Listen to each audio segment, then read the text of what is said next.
And the space race to the moon for a crucial resource that could change the future.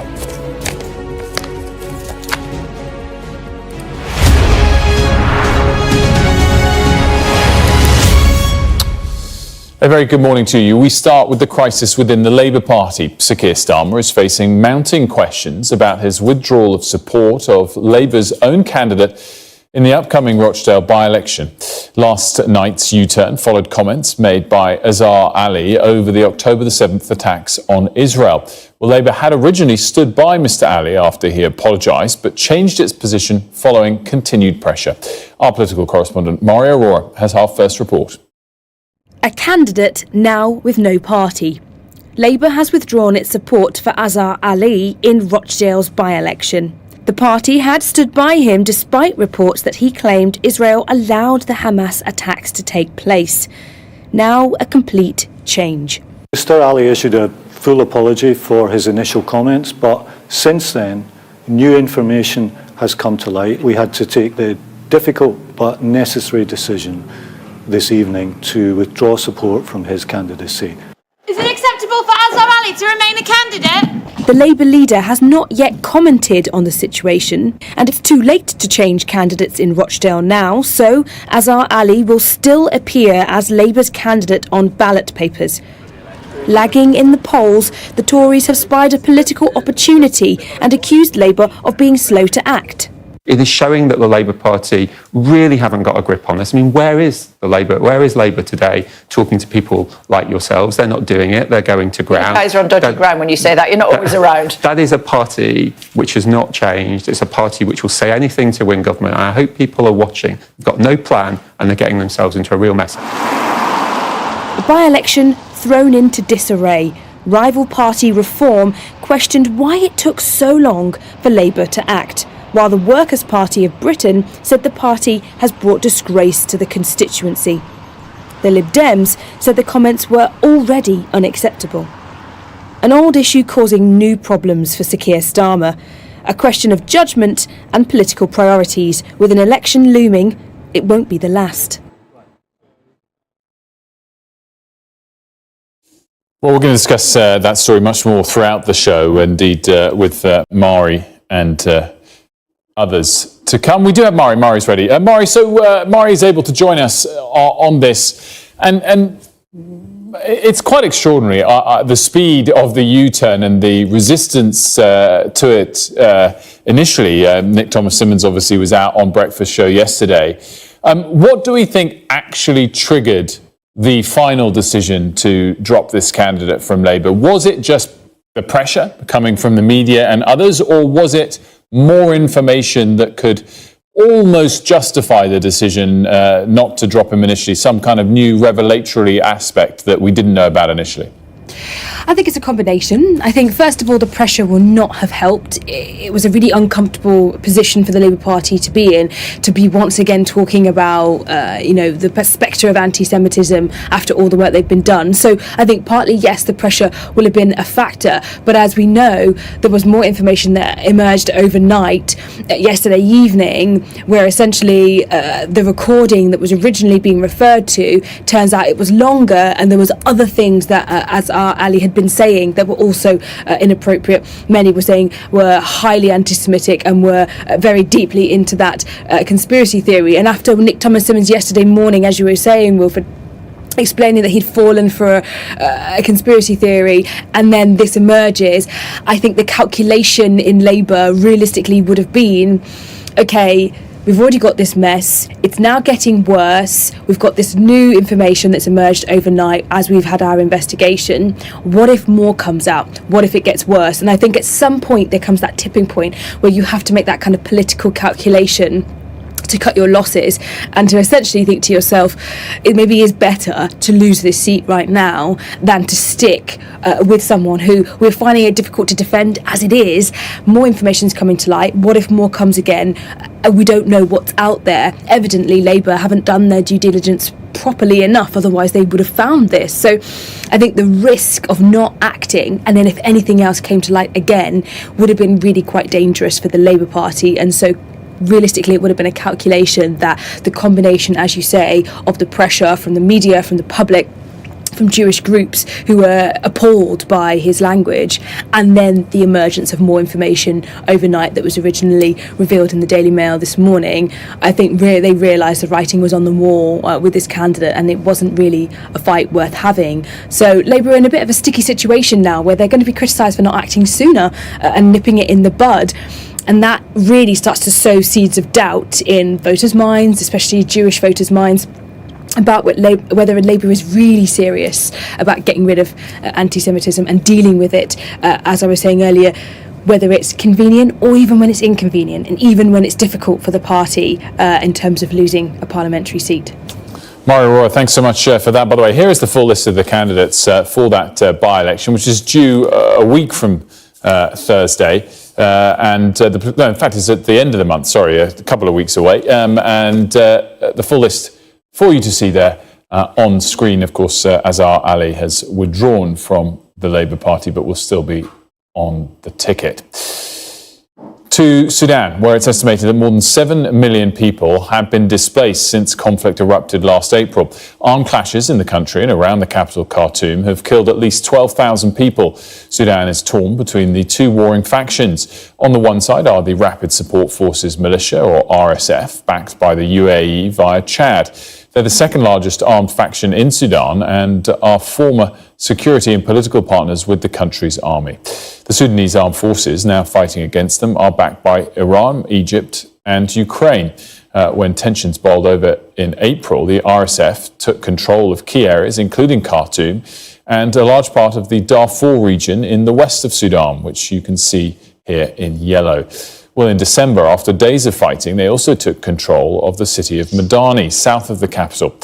Khartoum itself is made up of 3 different cities: Khartoum, Bari and Omdurman. Well, our Africa correspondent, Yusra El-Bagir, is the first journalist to be given rare access to one of the city's most historic sites in Omdurman, its market, following heavy fighting. From where she sent this report. A place once bright with life, hollow and haunted by the shadow of war.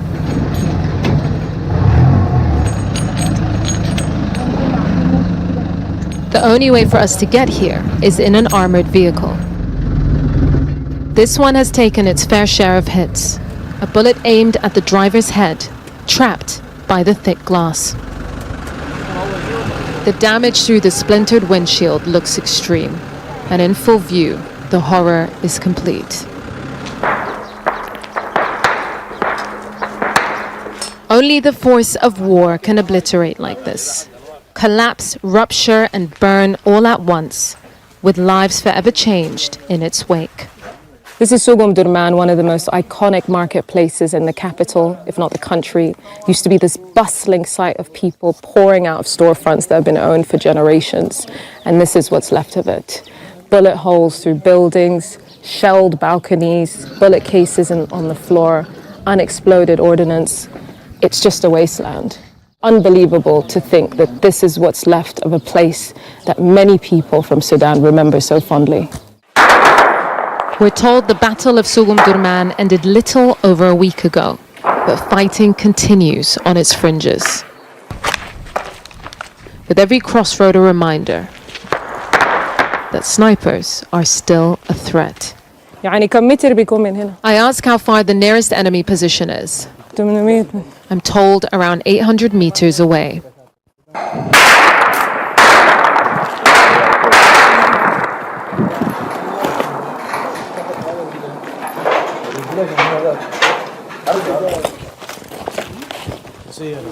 So after being told that the front lines are far off, we're now being ushered away after hearing very close gunfire. There are no front lines in this conflict, only neighborhood battlegrounds. Pockets of fighting between the army and the Rapid Support Forces that grow or shrink on any given day. This is the culmination of months of urban warfare, a historic site left in ruins, largely cleared but barely walkable, evidence of the army's slow southward push, deeper into the occupied capital, where more death and destruction awaits.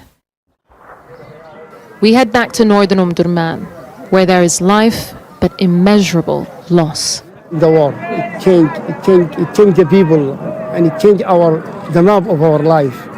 And we can't even to think. We just want peace, want this war to stop. While life here seems to continue as normal, the safety is relative. Are you used to these sounds, I ask? When the bombing would happen, I used to get scared, and then I got used to it. But there were such intense sounds coming out of Durman at one point that I felt like my ear had been ripped out. Their family and friends have fled their homes, but these walls give them sanctuary and relief. As the places they know and love crumble, each prayer fuels their hope for peace. Well, Yusra joins me now from Port Sudan. And Yusra, what is the significance of this market that you had that rare access to? This market really is the heart of the capital city. It's the largest market in the country. It's actually called Sudan's market. It was a haven for people from all walks of life, and it really had come to represent a meeting point in the city where you could find anything you wanted. I was speaking to my mother about it last night, and she said we bought everything from there. You could buy every single thing. She used to go as a child, and later on when she came to get married, she bought her wedding things from there. So I think it really has huge sentimental value for people from Sudan. And even when people would come and visit us, foreigners, we'd say that's on the top of the list. So there are many people who visited Sudan in the past who know Durman very, very well. So this really is a huge loss, and I think it is a big symbol for how this urban warfare is playing out. It's a huge material loss for people who've slowly built their lives in a country that was incredibly economically poor. And now, that kind of imagery of skeletal shops, people's homes look like that too, because the fighting is happening in residential areas that are densely populated, and there are areas south of Durman where people are still trapped. We moved back up north after going in with the army, and even when we were going closer to the market, it was clear that civilians weren't allowed there. But when we went back up north, there was relative safety, but there were a lot of people who had fled the south of Durman that had lost everything. The teacher that you saw in the report, he was a physics teacher before the war, and now he has a tiny little stall that he's using to kind of survive day by day. So I think, we're hearing about huge numbers, millions of people affected, 25 million people in need of humanitarian assistance. But we've had the chance this trip to meet them in person and just really feel the level of grief and despair. This is a very resilient country. There have been conflicts in the past. There was a revolution from 2019 for 4 years where people marched and they faced bullets and they really put their lives on the line for a better future. So it is absolutely devastating to see them in this state. Yusra, thanks so much for that. And by the way, we're going to be talking more about this with the former British ambassador to Sudan, Sir William Patey. That's at 10:30, so bottom half of this hour, about 15 minutes' time. Of course, we'll also be speaking to him about the Middle East, our next story, given his past as ambassador to Afghanistan, Iraq and Saudi Arabia as well. That's at 10:30. Well, on to the Middle East. The negotiations on a deal to stop fighting in Gaza are taking place in Egypt today as international pressure grows on Israel to halt plans for a ground offensive on the city of Rafah. Senior officials from the US, Egypt, Israel and Qatar will meet in Cairo. They hope to agree the framework for a deal to release Israeli hostages and an extended pause in the fighting in Gaza. Well, the US President Joe Biden says he's pushing for a six-week pause in hostilities, and that key elements for the deal are on the table following talks with Jordan's King Abdullah at the White House yesterday. Well, this morning, a spokesperson for Israel's embassy in the UK told Kay Burley that Israel's working on a plan to evacuate civilians from Rafah before an operation takes place. There are still a lot of hostages that we need to get back, and we need to make sure that Hamas no longer has the capabilities to harm Israelis. We know that they're still in Rafah, so we will make sure before we go into a ground invasion that there is a safe plan to evacuate the civilians so that we will really minimize the civilian casualties. Like I said before, if Hamas wants to surrender, this can end without a ground invasion in Rafah. 1.5 million people in Rafah or in the environs, where will they go? There will be a plan for them to evacuate. Where? It's something that has been decided, that has been thought of clearly, and our Prime Minister has said that they will not go into Rafah before there is a clear plan for them to evacuate, for them to find a safer place. But they're basically up against the fence with Egypt. There's nowhere else for them to go unless they start to move north again. But you do understand that if we leave it like that, Hamas will still be there. They still have the capabilities to harm us, and they are being. But this is a separate question. You're saying that there are places for them to go. I'm asking you where that is. I'm saying that there will be a plan for them to go. It can be maybe going back up north where places are safer, but we will not do anything that will harm civilians on purpose. We are not trying to target civilians at all. On the opposite, we're trying to do everything we can in order to avoid civilian casualties. And we've sent leaflets in the past, and we've even helped civilians to evacuate from the north to the south while Hamas were trying to shoot at those civilians. So our war is only against Hamas. Well, speaking last night, President Biden said civilians in Gaza need further protection. The major military operation in Rafah should not proceed without a credible plan for ensuring the safety and support of more than 1 million people sheltering there. Many people there have been displaced multiple times, fleeing the violence to the north, and now they're packed into Rafah, exposed and vulnerable. They need to be protected. Well, Sky's Diana Magne joins us now from Jerusalem. Diana, are Israel's leadership taking note of these comments? I think so, which is why you have both the head of Mossad and Shin Bet, the foreign and domestic intelligence here in Israel, attending those talks in Cairo as a continuation of the talks that were held in Paris last month to try and get some kind of hostage deal and ceasefire on the table. And they seem to be essentially dead in the water last week when Benjamin Netanyahu said he wanted total victory and nothing else. But it seems that talks are back on. Israel has vowed that it will keep up the military pressure on Hamas whilst trying to work behind the scenes for a ceasefire. And I imagine that the international clamour on calling on Israel to hold back in Rafah is having some kind of an impact. We heard from Joseph Borrell, the EU foreign policy chief, yesterday saying, where are people there meant to go? Are they meant to go to the moon? You've had comments from the Chinese foreign ministry, a statement saying they condemned the killing of innocent civilians and called on Israel not to go forward in Rafah. The same from the Arab League Secretary General, asking the US to exert its influence on Israel to try and halt operations. So I think that is why you're seeing a very, very senior delegation of Israeli spy chiefs going to that meeting in Cairo, and we shall have to see what happens. But as you heard from that interview that Kay Burley just did, what we've heard from Israeli officials so far about an actual evacuation plan, supposedly to the north, is very, very sketchy. I mean, presumably the IDF are working on an evacuation plan, but certainly none of it has trickled out to the Prime Minister or to his spokespeople yet. And, listening to Yusra just now talking about Sudan and areas that are a wasteland filled with unexploded ordnance, well, that is exactly what the whole of the Gaza Strip north of Rafah now is after this devastating 4-month war. So, yes, it's possible to move people around the Strip like cattle, but especially if UNRWA is likely not to be operational going forward, how are they going to get the humanitarian aid that they need? What supply routes is that going to come in on? Are they going to be near the Mediterranean, for example, so that supplies can come in via ports? Are they just going to have tents on sand and devastated rubble? I mean, it is. These are the questions that the IDF needs to answer, and so far there are no satisfactory replies. Diana Magne, thanks so much for that. And later today, the Foreign Secretary Lord Cameron will be taking questions in the House of Lords on UK efforts pushing for a two-state solutions.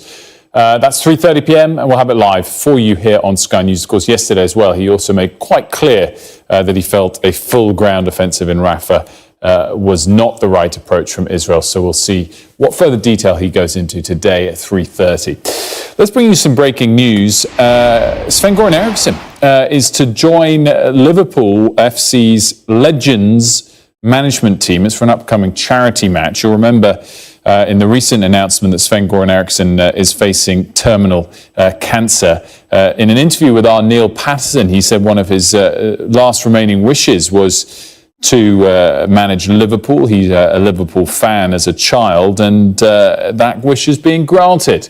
To some extent, it is a LFC Legends team against Ajax for a charity match for the Liverpool Foundation.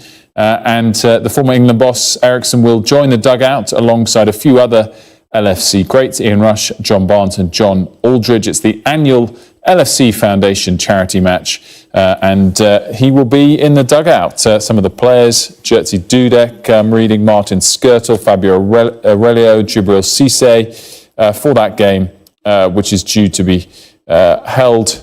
I'm finding the date for this. I can't quite find the date, but in due course, a charity match that he'll get to manage.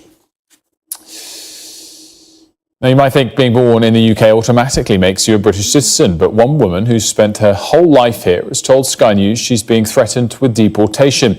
That's because she missed the deadline to apply for the UK settlement scheme, something she and dozens of others didn't realise they needed to do. Well, Sky's Alice Porter has this report. Emma thought she was British. Born in the UK to a Portuguese mother, she's only ever lived here. But when Emma, not her real name, applied for her first job, her British birth certificate wasn't enough.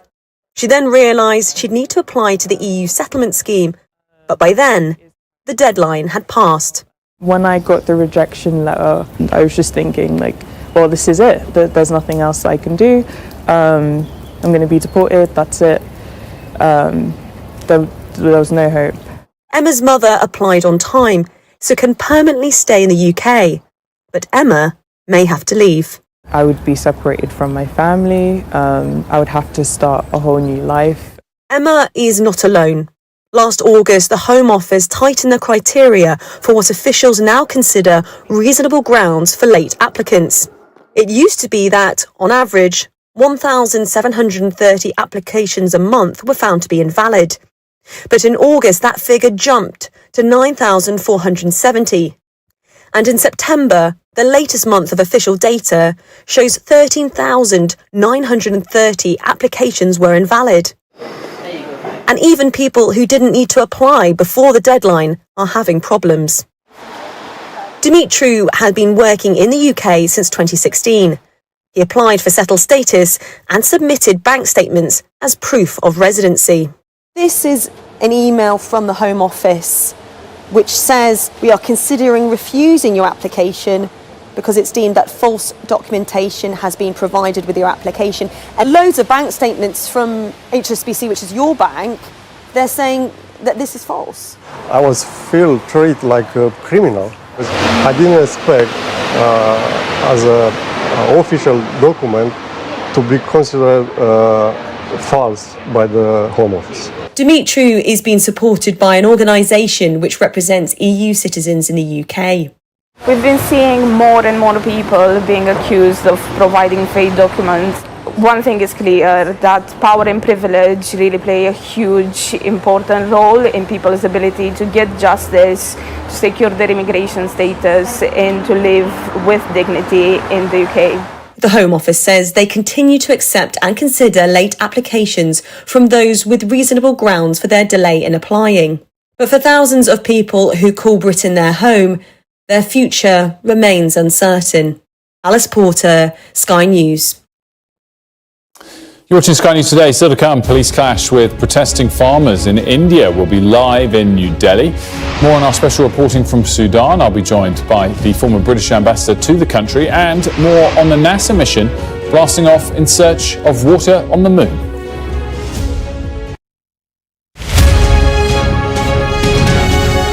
So when she was born, I think my early pregnancies, I was informed that she was going to be born with a missing left hand. there wasn't any cause or anything related to it. So I was just kind of told my firstborn is going to be born without a missing left hand. I think it was, obviously, as any parent would, it was something that really affected me. And I just kept, I think for a while, I even did things just with one hand, thinking, how is she going to manage and how is she going to cope? But I think ever since that, as soon as she was born, just seeing how incredible she was managing with just her hand was just so inspirational. Like, she was such a big inspiration for me. Well, I used the tennis ball for tennis. Yes.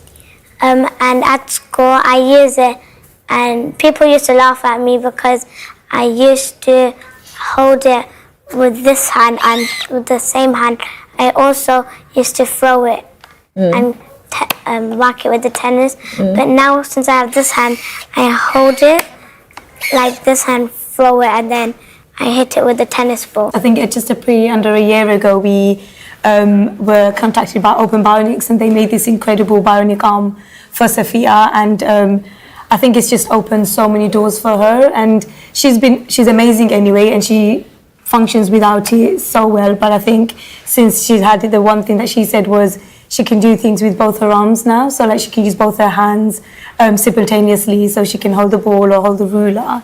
And I think it's just been such an amazing journey, and it's been so incredible to watch how fantastic she can be. And we were very fortunate when she went and received answer Open Bionics. They made their hand, and they actually have the whole workshop and the 3D printing going on. And it was so cool when I saw how they made it. Yeah. In the comments.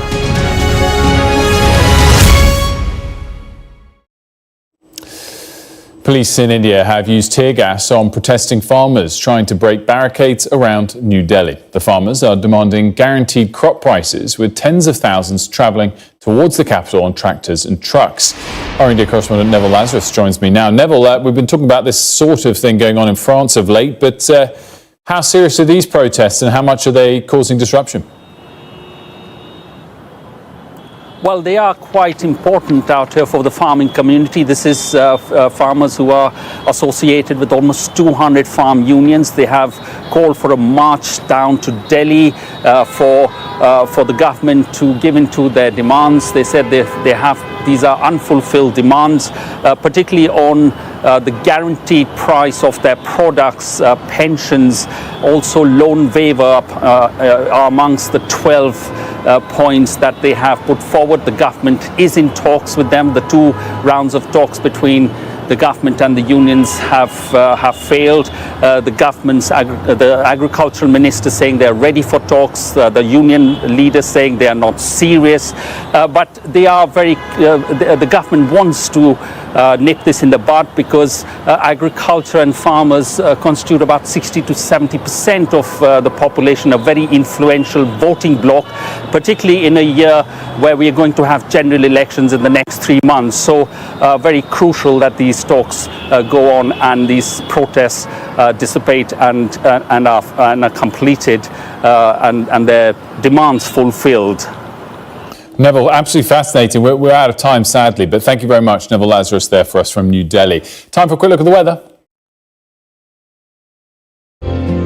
Warm memories wherever you go. The weather. Rejuvenated, etc. For your facials, maybe exfoliating, firming, and lifting, then contact JS Spa on 00233 244 941 002 or 00233 2006 06 386, and they will be right there on time. JN Mobile Spa, your health and beauty needs at your doorstep.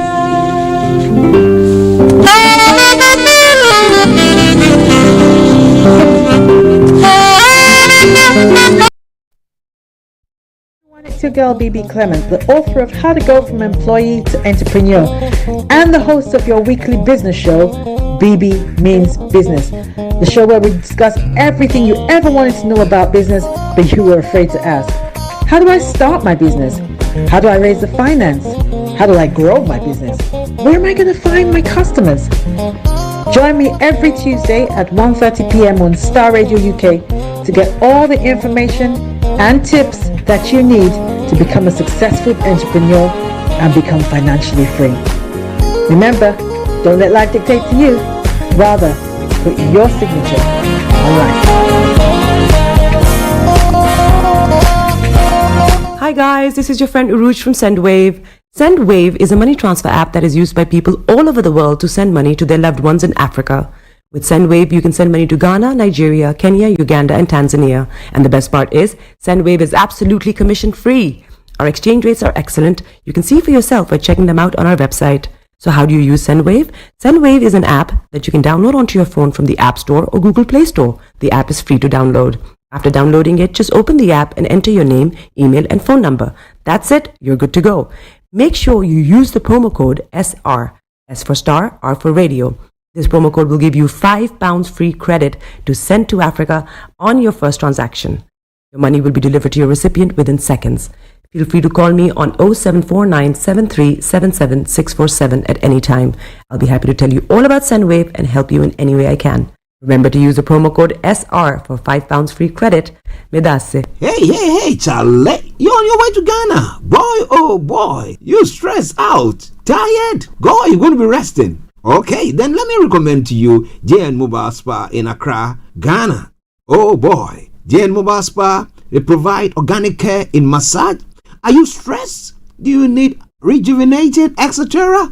For your facials, maybe exfoliating, firming, and lifting? Then contact JN Spa on 00233 244 941 002 or 00233 2006 06386, and they will be right there on time. JN Mobile Spa, your health and beauty needs at your doorstep.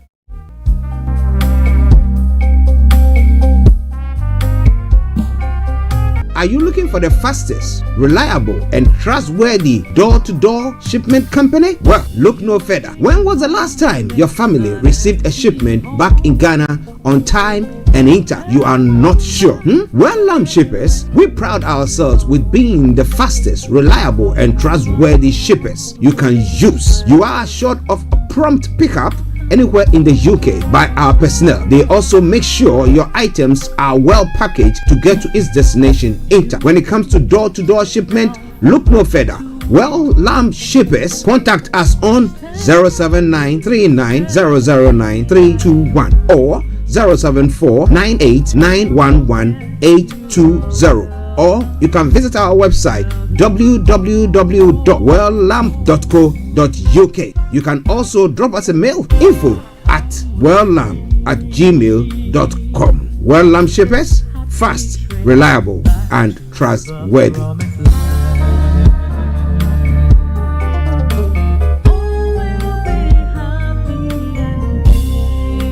Hi there. Are you dreaming of owning your own house in Ghana? Then you will need a well-documented piece of land that is free from troubles. I highly recommend My Africa Property for any size of land that you will need. With My Africa Property, lands are available in Prampram, Sopoli, Tohenia, Ogome, Dodova, Winneba, and many other locations at affordable prices. These locations are about an hour away from the airport, only 35 minutes from the motorway, 10 minutes drive from Central University College, 10 minutes drive to the beach, and close to Prampram Senior High School and Ghana Men's Soccer Center of Excellence. For more details, visit our website www.myafricaproperty.com or call our UK office on 0208 123 2523. For our US and Canada offices, call us on +1 585 184 994145. You can also email us at ghana@myafricaproperty.com. Getting onto the property ladder has never been easy until now. Join us this and every Thursday from 7 p.m. to 8:30 p.m. live on the Property Hour Show on Starr Radio UK, where we talk to mortgage brokers, property developers, estate agents, landlord, tenant, property consultants on how to invest or get into the property business and make money. You can't afford to miss this. The Property Hour Show is your best source into the property industry. Tune in to On Point here on Starr Radio UK with Empress Regina every Monday at 5 p.m. GMT. Looking forward to your company. Hi everyone, it's your girl BB Clement, the author of How to Go from Employee to Entrepreneur and the host of your weekly business show, BB Means Business, the show where we discuss everything you ever wanted to know about business, but you were afraid to ask. How do I start my business? How do I raise the finance? How do I grow my business? Where am I going to find my customers? Join me every Tuesday at 1:30 p.m. on Starr Radio UK to get all the information and tips that you need to become a successful entrepreneur and become financially free. Remember, don't let life dictate to you. Rather, put your signature on life.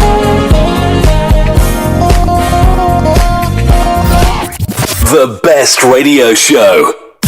Broadcasting worldwide online 24/7. All around the world. In your car. At work. At home. On your smartphone. This is Starr Radio UK. Are you ready to turn it up? 10, 9, 8, 7, 6, 5, 4, 3, 2, 1. Oh, your heart is aching. Smile even though it's breaking. When there are clouds in the sky, you get by. If you smile through your fear and sorrow, smile and maybe tomorrow you find that life is still worthwhile if you just smile. Hey, this is Archie and you are listening to Starr Radio UK and The Morning Show.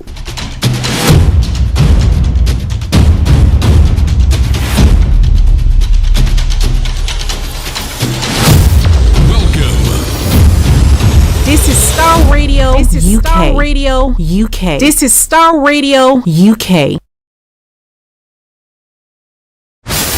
Welcome.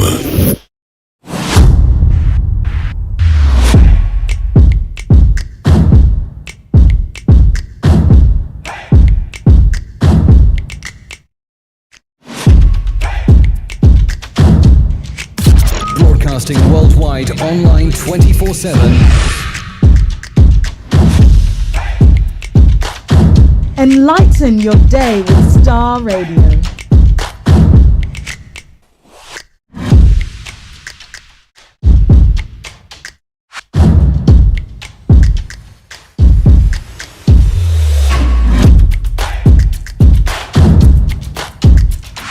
Starr Radio.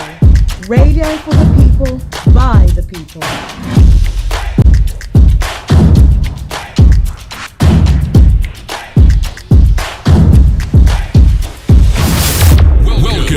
Okay, let me say a massive good morning, good afternoon, good evening, good dawn to you wherever you might be on planet Earth and those of you on other planets as well. I want to salute each and every one of you and welcome you to the Tuesday edition of the morning show. Today is the 13th day of February, the year 2024, with the time now exactly at 10:40. That's 20 minutes to the top of the hour. And let me say a special good morning, a special one to my niece. Yes, Jeanette. I hope you are doing very, very well. And your lovely husband and the family as a whole. I salute each and every one of you. My love to each and every one of you. Massive good morning to you. And let me say good morning to Vicky Newton as well. One of our presenters here on Starr Radio UK. We're celebrating her massive birthday today. Vicky, happy birthday. And may God richly bless you. And to Linda Pallian. Yes, it's not your birthday, but good morning to you. It was my princess's birthday. Yes, my niece there as well. All the way in Cyprus. I call her Ya Asantua. Yes, Queen Ya Asantua. It was her first birthday. And to Mr. Pallian and Linda, I salute each and every one of you. Hope you're all doing very well and had a very, very wonderful day. Wherever you are, massive good morning to you. Let me say good morning to my able producer, Mr. Francis Guy. Morning, my boss. And then to Mr. Olayomi Koiki, my colleague and co-presenter who is working behind the scenes of late. Don't worry, he will be in front of you pretty soon once things are all done and settled. And then to Bishop Adesina all the way in Lagos, Nigeria, and to your team there, your colleagues at the RBS office in Lagos, Nigeria. Pastor Momo, good morning to you. Man of God, Pastor Emmanuel Chidi, I salute you, sir. I hope you are feeling much better. The grace of God is with you. It says, by his stripes we were healed. So you are already healed. What about that? And let me say good morning to my apostle, Apostle Henrik Bruce. Yes, good morning, sir. I hope you're doing very, very well. Also, to my brother Felix, all the way in Aberdeen, Kojo D. Yes. Good morning to you and to every one of you. Olakunle, Shamsuddin, and all you wonderful people. I want to salute you. You know what? It's like I'm feeling, I don't know whether it's, what do you call it, flu or something, itchy throat and stuff like that. But Mr. Francis Guy is doing everything possible to make sure that he takes good care of me. So, once again, welcome to the program. Share the broadcast with your friends and loved ones and invite them to like our pages. So from now till 12:30, I'm praying that I'll be able to take you through all the header by 12:30. And then we'll bring the curtain to a close. But until then, I'm going to bring you the quote for the day, the weather forecast will follow suit, then the travel update as well. We'll move from there to have a look at some of the stories making the rounds across the globe. It's known as global trotting. Then, at 11 o'clock, we'll bring you all the details of the stories making the rounds, starting from Nigeria to other parts of Africa, to Ghana, to other parts of the world. And then we'll finally land here in the UK, at home here in the UK, where we're broadcasting from, to tell you what is happening here. So in a nutshell, that's what's going to be for you today. So wherever you are, don't touch the dial. Starr Radio UK, your favorite African and Caribbean radio station in London. I remain yours sincerely, the one and only. This is the morning show with Archie. Okay. Now, the quote for today has a very interesting statement today. And what does it say? It says, even if you are born into an environment that is considered a failure, you can still get out of it. That is quite an exciting one.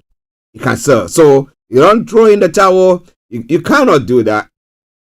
You can work your way out. Of course, as believers will say, or religious people will say, that's how some people ascribe us. Yes, having God behind you or beside you, you are able, you put in your effort and he will be pushing you through that as well. So that's by way of the quote for the day. Wherever you are, massive good morning. Let me say morning to Mr. Frank Davis, wherever you are, and to every one of you who subscribes to Starr Radio UK. Whether it's the Facebook or the YouTube or the Twitter or the other, Twitter is not what, X, or whatever others that you are looking or watching us from. I salute each and every one of you. Share the broadcast with your friends and loved ones and invite them to like our pages. Now let's move on straight to the weather front. Let me tell you what is happening when it comes to the weather. What is happening on the weather front this morning? So on the weather front this morning as well, for London and the southeast of England, this is how the weather is going to be for you. We're going to have a top temperature 11 degrees, the lowest 10 degrees. UV level is going to be low and pollution is going to be low as well. But this afternoon, we'll see largely cloudy skies with spells of rain moving in from the southwest, heavier by the evening, turning breezier, a milder day expected as well. Tonight, we'll see outbreaks of rain early.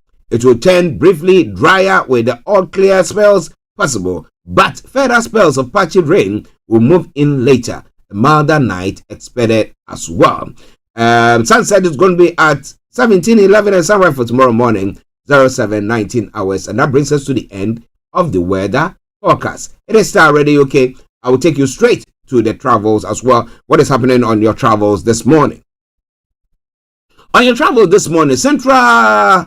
Okay, for those of you using the underground lines or the underground here in London, the Central line has got minor delays. Hammersmith and City, minor delays. Piccadilly has got part closure. All the other underground lines are running a good service. London Tramlink, part closure. London Overground, good service. DLR, good service there.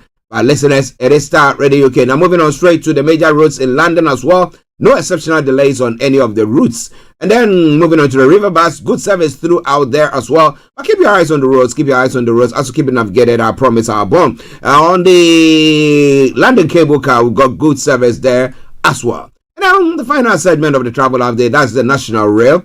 On the National Rail this morning, Avanti West Go has got severe delays, cross-country special service, Great Western Railway, minor delays, Northern Rail, minor delays, ScotRail, minor delays, South Western Railway, minor delays, and Transport for Wales has got also minor delays. And that is where I would say, or how I would say it, Good morning, good afternoon, good evening, good dawn to you wherever you might be on planet Earth. Enjoy your comment for today. But you know what? Continue to keep those eyes where? On the road.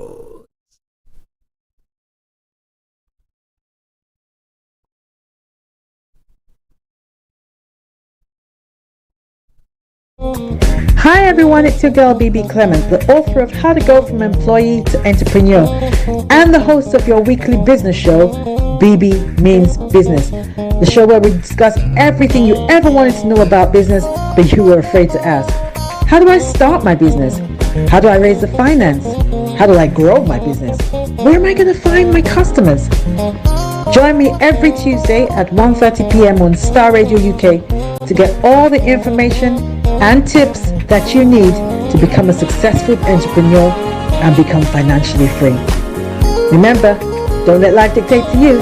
Rather, put your signature on life. Hi guys, this is your friend Uruj from SendWave. SendWave is a money transfer app that is used by people all over the world to send money to their loved ones in Africa.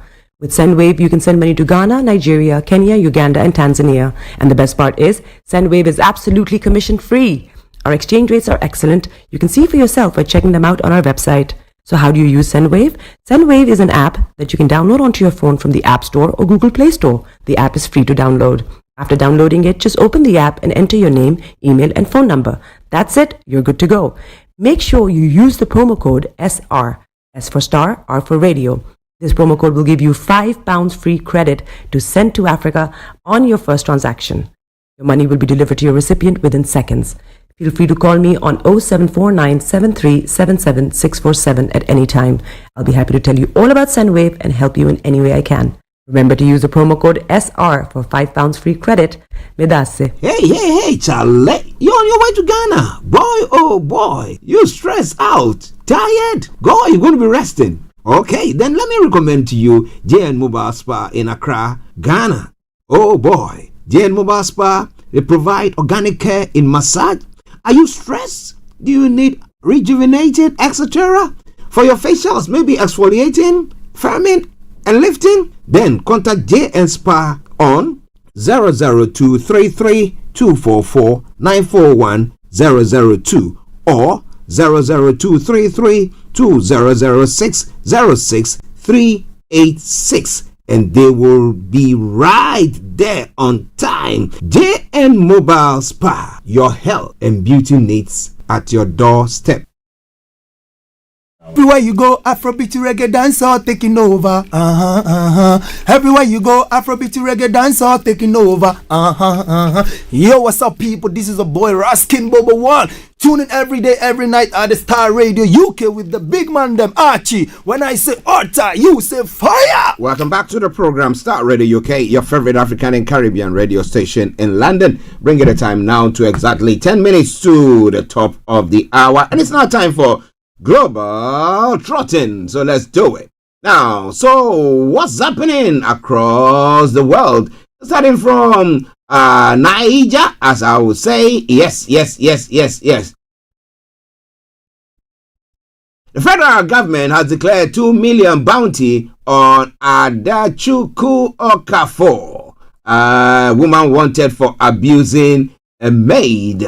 Well, abuse there.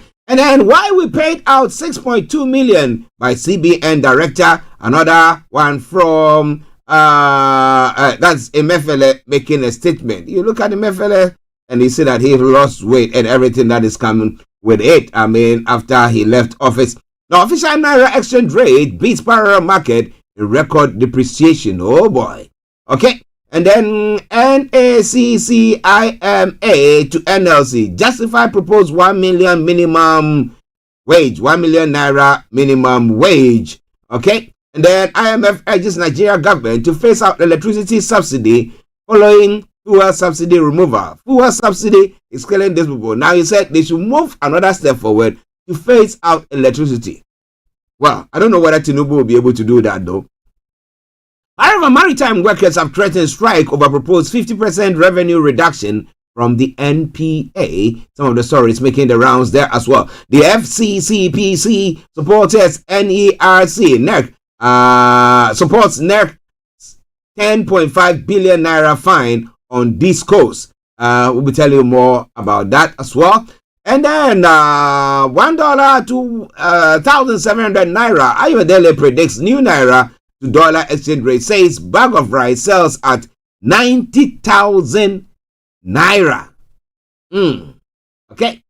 And then the other stories as well. Revolutionizing Nigeria's economy. Expert urges embracing digital trade for growth. Well, maybe digital trade will sort out all Nigeria's problems there.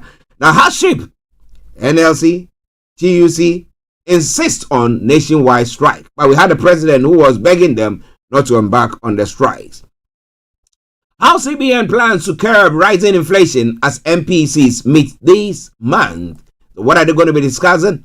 There's no perfect president. Let nobody fool you. Atiko's aide, Bola, defends Tinubu's government over risking costs of living. There's no perfect president. Okay. Now the final one. One of the that's the man of God, former Archbishop of Calabar Anglican Diocese, Tunde Adeleye, has said, unless Nigeria adopts true federalism, the socio-political quagmire in the country will persist. Only true federalism can save Nigeria. Now this one is pulling that side. It said we want to do this. That one is saying that this is what we want to do. Everybody's pulling to the left. Everybody's pulling to the right. Some are pulling to the north. Some are pulling to the south. When the center cannot hold, that's where we have things falling apart. That's what his recommendation has been. And what do you think about all that? This is Starr Radio UK. It is your favorite African and Caribbean radio station in London. Now let's move on to other parts of Africa as well. Deadly blast rocks Cameroon's National Youth Day. It's one of the stories. Deadly blast rocks Cameroon's National Youth Day. And then let's look at some of the other stories from there as well. We'll be telling you more about that. Self-defense training in Port Sudan for women. And we have Madagascar law allowing castration of child rapists prompts criticism from rights group. You rape? Yeah, you'll be castrated. That is a Madagascar law. So you don't dare rape. But the problem is, if somebody is accused of rape, like we've seen here as well, there's some. I mean, I'm not playing down the fact that people have been raped. No. But there are cases where people have accused others of being raped, and so assuming these ones are castrated, what happens to them then? And later on, they find out that actually they didn't do that.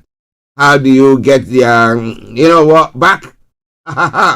Okay, more than 20 miners trapped in Ethiopia cave for 3 days. Some stories making the rounds there as well. And Nigeria mourns as authorities investigate helicopter crash. It's one of the stories that broke yesterday. A monkey skulls in a suitcase from the DRC. It's quite a scary one. I'm looking at it here and I'm like, okay, what is all that? All right then. So lots going to be coming your way from there, wherever you are. Don't touch the dial. It is Starr Radio UK, your favorite African and Caribbean radio station in London. In Ghana as well, Genza Energy boosts military training with new block at Jungle Warfare School to assume or sign Nyampong, the 6th block, okay, for the military. Dislodge our toilets for us. Joe Wise details reasons he finally called it quit. Member of Parliament for Bekwai and First Deputy Speaker Joseph Osei Owusu has for the first time revealed why he's quitting public service. The 4-term lawmaker who entered Parliament as an independent candidate. And Cocoa Board case, opponent won't testify personally, closes defense to charges. Some of the stories making the rounds there as well. And then in other stories making the rounds too, in Ghana,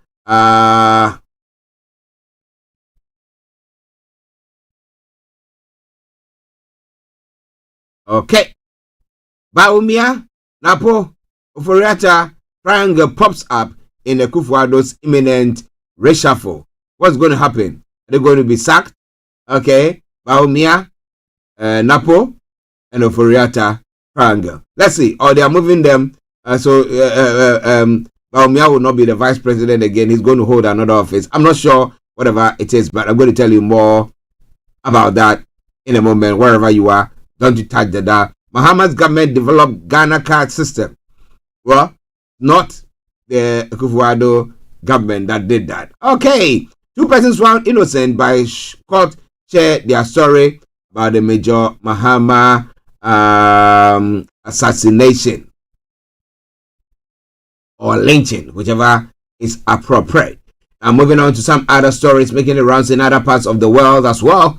In other parts of the world, now Biden says Israel must protect vulnerable in Rafah, but they are calling it, they are saying it, but they don't seem to give a hoot to whatever cause that is coming their way. So what do you think is the way forward? And then Trump seeks Supreme Court pause in 2020 election case. Is fighting a ruling denying him presidential immunity in the federal election interferences case. Now, you see, I've been saying this and I continue to say it.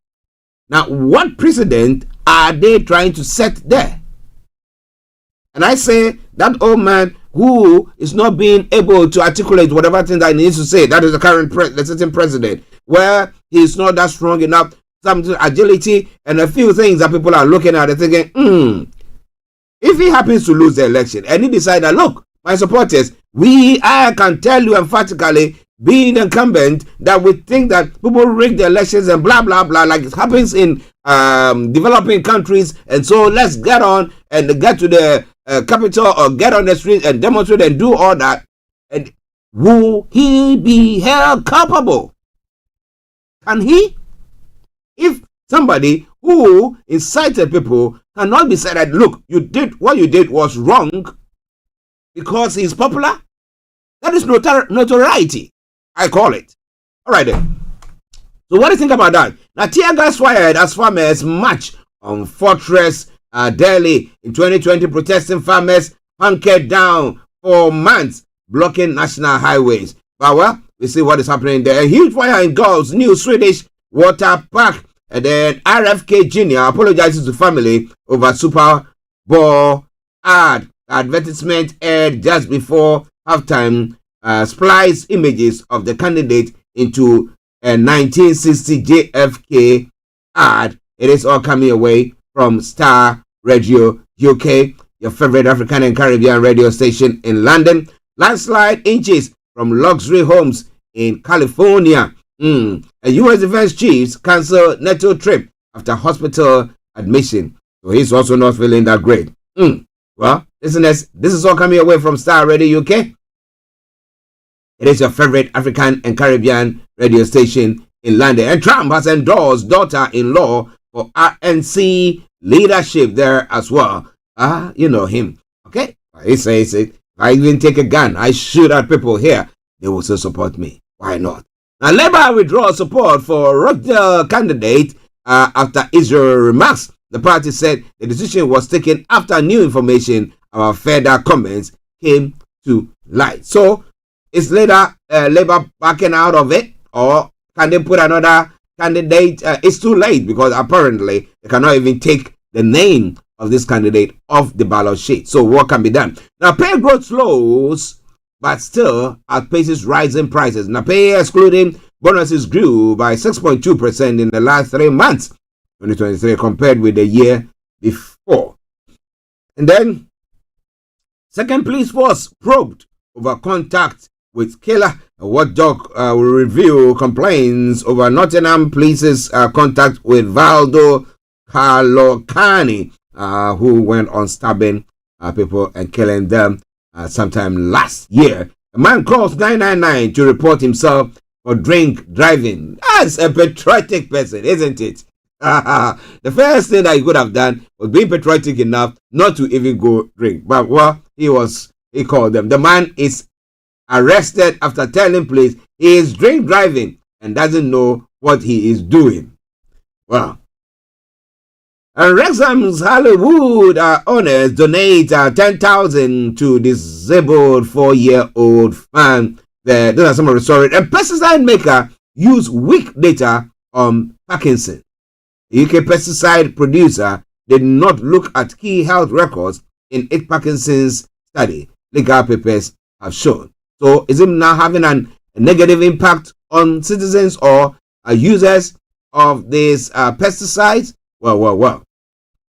Slave trader statue may formally move into a museum. It's one of the stories making it. U.S. sanctions Israel settlers accused of violence. Well, so what is good for the goose? It's good for the ganders. It seems that is what is going on at the moment. But will they listen to them at all? Well, it's all coming away from Starr Radio UK. It's your favorite African and Caribbean radio station in London. Now, if you're a 3 network user, well, 3 apologizes again as some still are without service. Apparently, fortunately, I have service, but I'm on 3, but I have service. So what about you? Okay, so this and a lot more going to be coming your way at 2 minutes past the top of the hour. This is Starr Radio UK. Don't you go away. I'm going to bring you some lovely tunes. So stay tuned. Don't touch the dial.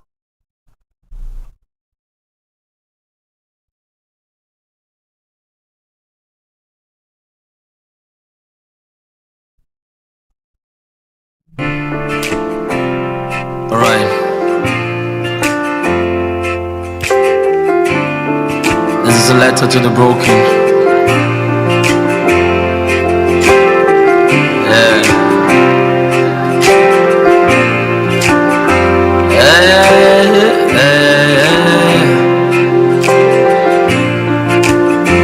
Don't get discouraged.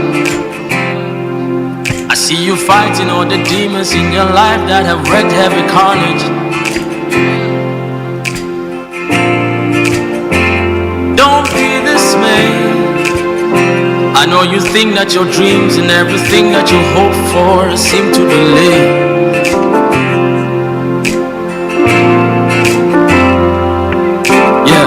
Looks like your problems don't seem to go nowhere. Just take a deep breath.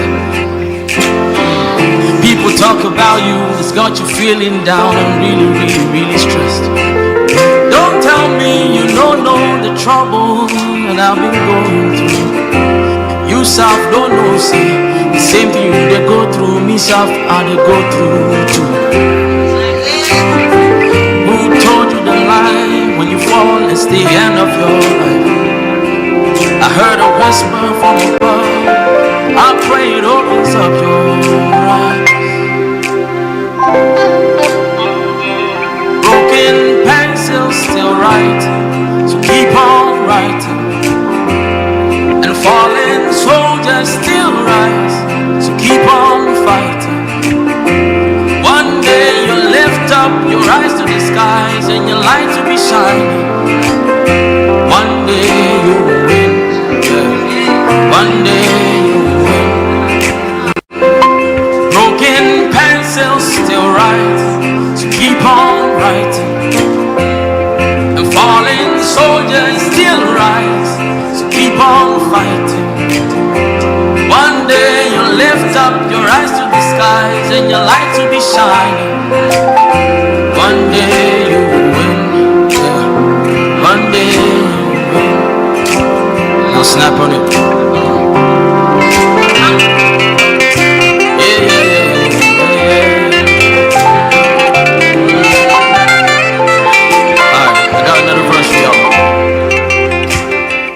News around this life is not fair.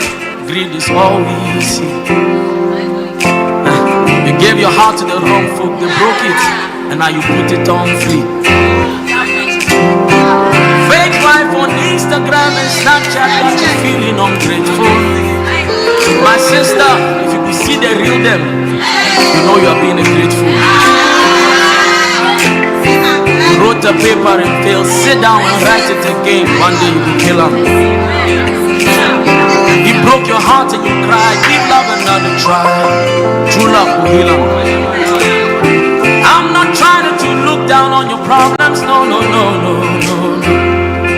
I know say you don't know how you sabi solve them,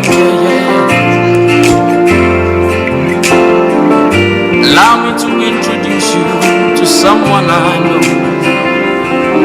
He's a specialist in handling cases and issues we don't blow. If you fell, just rise. If you fell, just rise. If you fell, just rise. Wipe the tears from your eyes. If you fell, just rise. If you fell, just rise. This is Starr Radio, UK. All around the world. Broadcasting worldwide online 24/7. Broken pencils to rise. Keep on writing, fallen soldiers still rise. Keep on fighting, One day you lift up your eyes to the skies and your light will be shining. One day you win. Your wedding bells go ring. One day you win. One day you blow. Your wedding bells will ring. One day you win. The paper you pass it again. The first class is waiting for you. International scholarship is coming. Scholarship, yes, it's coming. You come out of your own house. One day you shall go ride your own car. One day you win. One day you win. Your album go hit. Your ministry go blow. One day you win. Don't mind the haters, they don't know. Your enemies will see you on TV. Your haters will see you on Instagram. People will know that God has done it. The fixer of your life, He will fix it. One day you win. One day you win.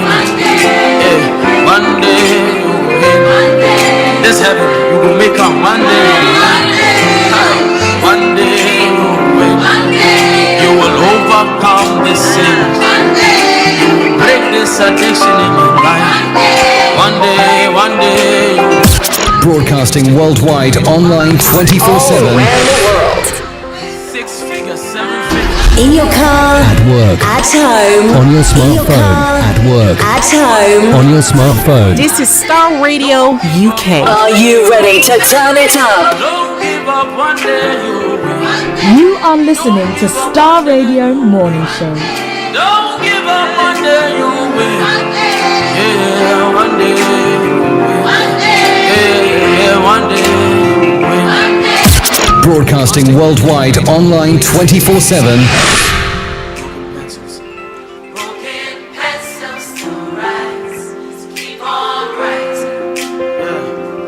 Falling soldiers still rise. Keep on fighting.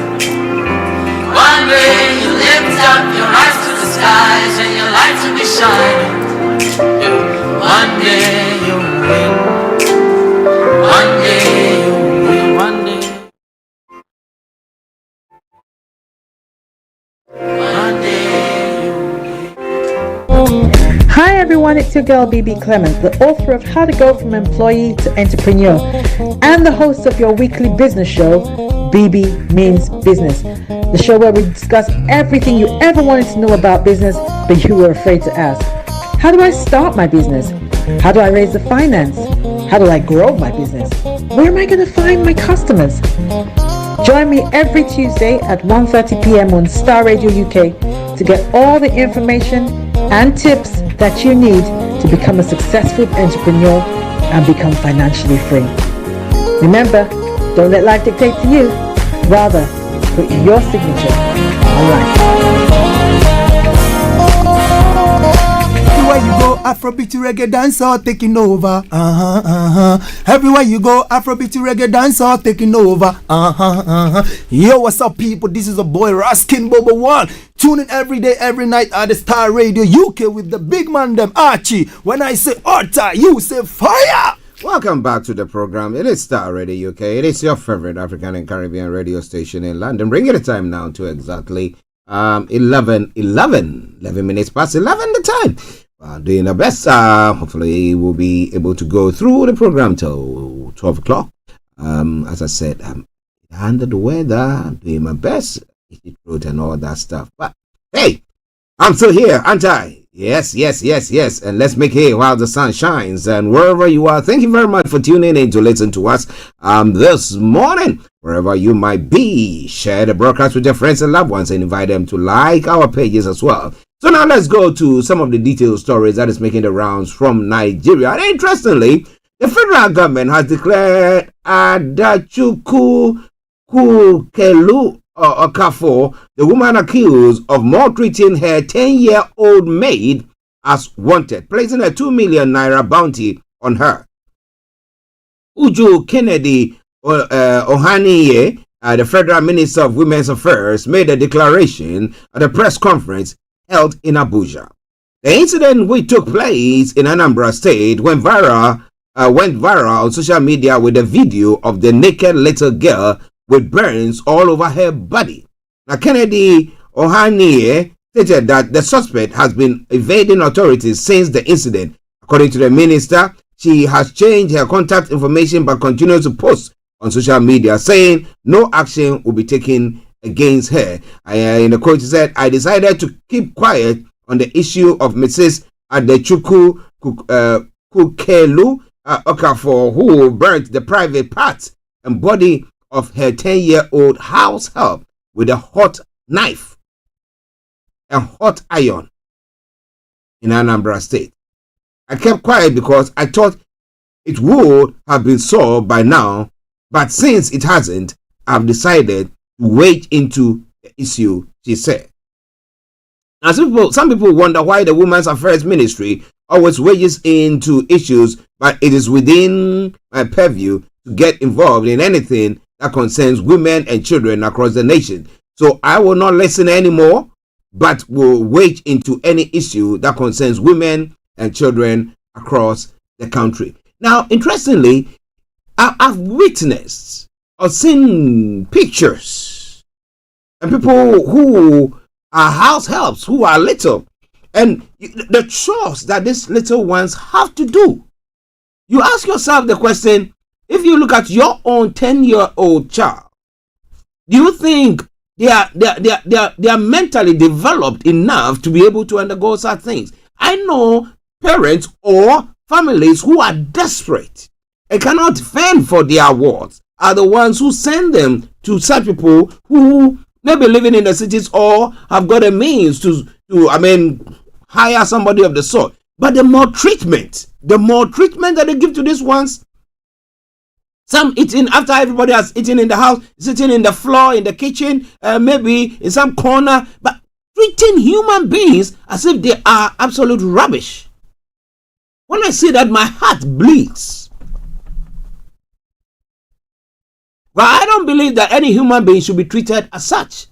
You know, we talk about the slave trade, we talk about everything that goes on, we talk about people being abused and all that stuff. But when we, in our own ways, also do things like that, then I ask myself the question, what are we actually criticizing our colonial masters and all those who were doing that for? Because we are perpetrating evil as they were, or even more than what they are doing.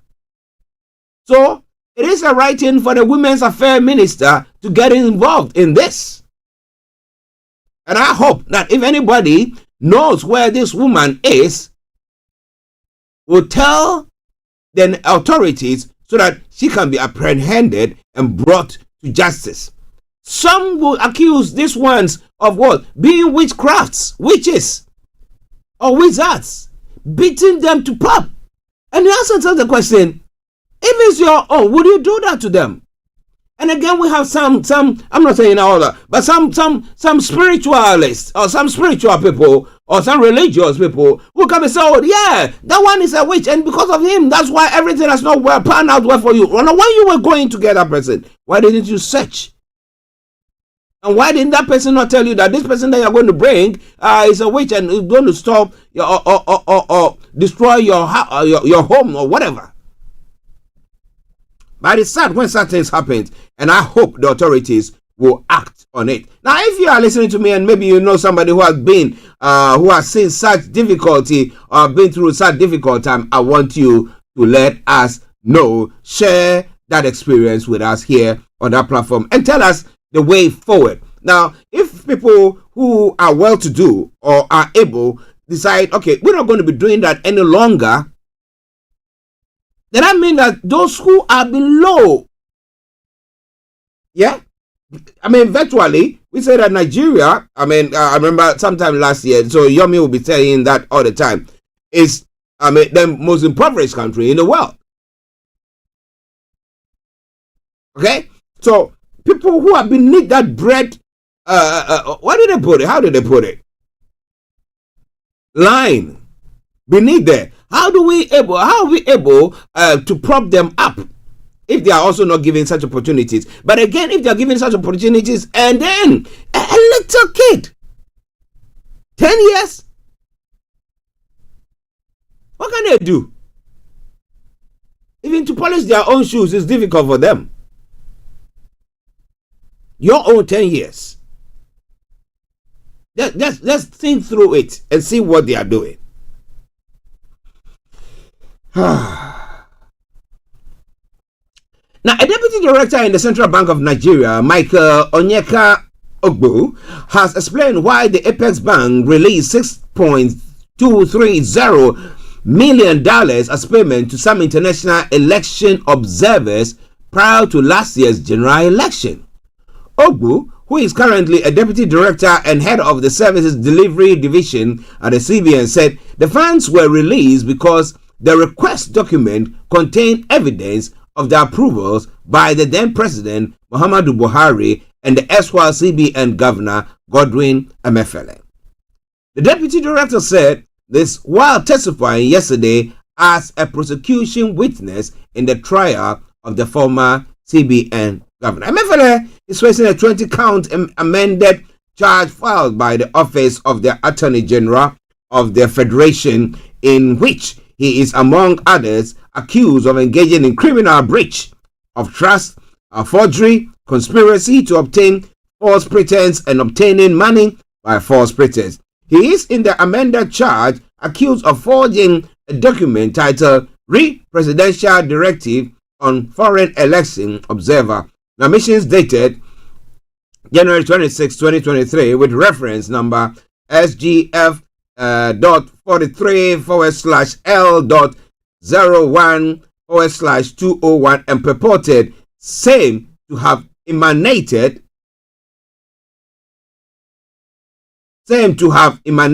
from the office of the secretary to the government of the federation to the governor of the CBN. Emefiele is alleged to have on February 8, 2023, knowingly obtained by false pretense $6.230 by falsely representing what the SGF Vide letter dated January 26, 2023, with reference number SGF 43 blah blah blah, requested the CBN to provide a contingent logistic advance in the sum of 6.23 in line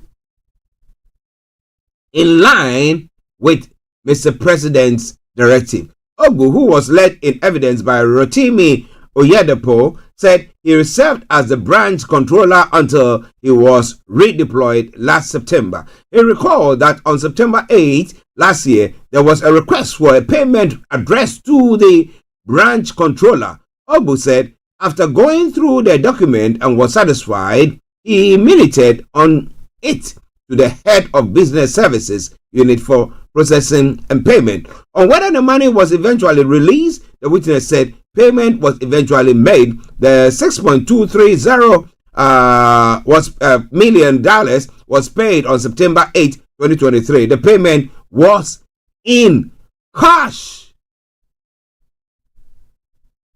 At that point, Oyedepo handed the witness a bundle of documents which Ogbu identified as the document he referred to. Identifying each of the documents one at a time, the witness said the first page is the payment slip which was issued at the point of payment from my bank to the person nominated to receive the payment. He added, the second page is the memo from the banking service department and authorizing the branch to make a payment of 6.230 million. Now, the third page is a request of the Director of Banking Service Department for approval of the governor for the payment. The witness explained that what pages 4 to 6 contain. Ogbu told the court the presidential approval was addressed to the then SGF, Mr. Boss Mustafa. Oyedepo, who was about tendering the documents when he noticed that some of them were not properly certified. The lawyer prayed the court to allow to tender them as they were, with a promise to replace them later with properly certified copies, a request the defense lawyer Matthew Bokana rejected. He also urged the court to grant him a stand down of about 30 minutes to get the documents certified, which Bokar also rejected. Now, Bokar argued that it was impossible for the prosecution to have documents certified within 30 minutes. Oyedepo requests for. He urges the court to instead grant an adjournment to allow the prosecution sufficient time to put its house in order, an option to the judge, Justice Hamza Mozu, felt comfortable with. With the agreement of lawyers to practice in the case, Justice Moza adjourned to February 13, the continual of trial. That's today. So let's see what is going to happen by close of the day. My listeners, this is all coming your way from Starr Radio UK. It is your favorite African and Caribbean radio station in London. How the tables can change.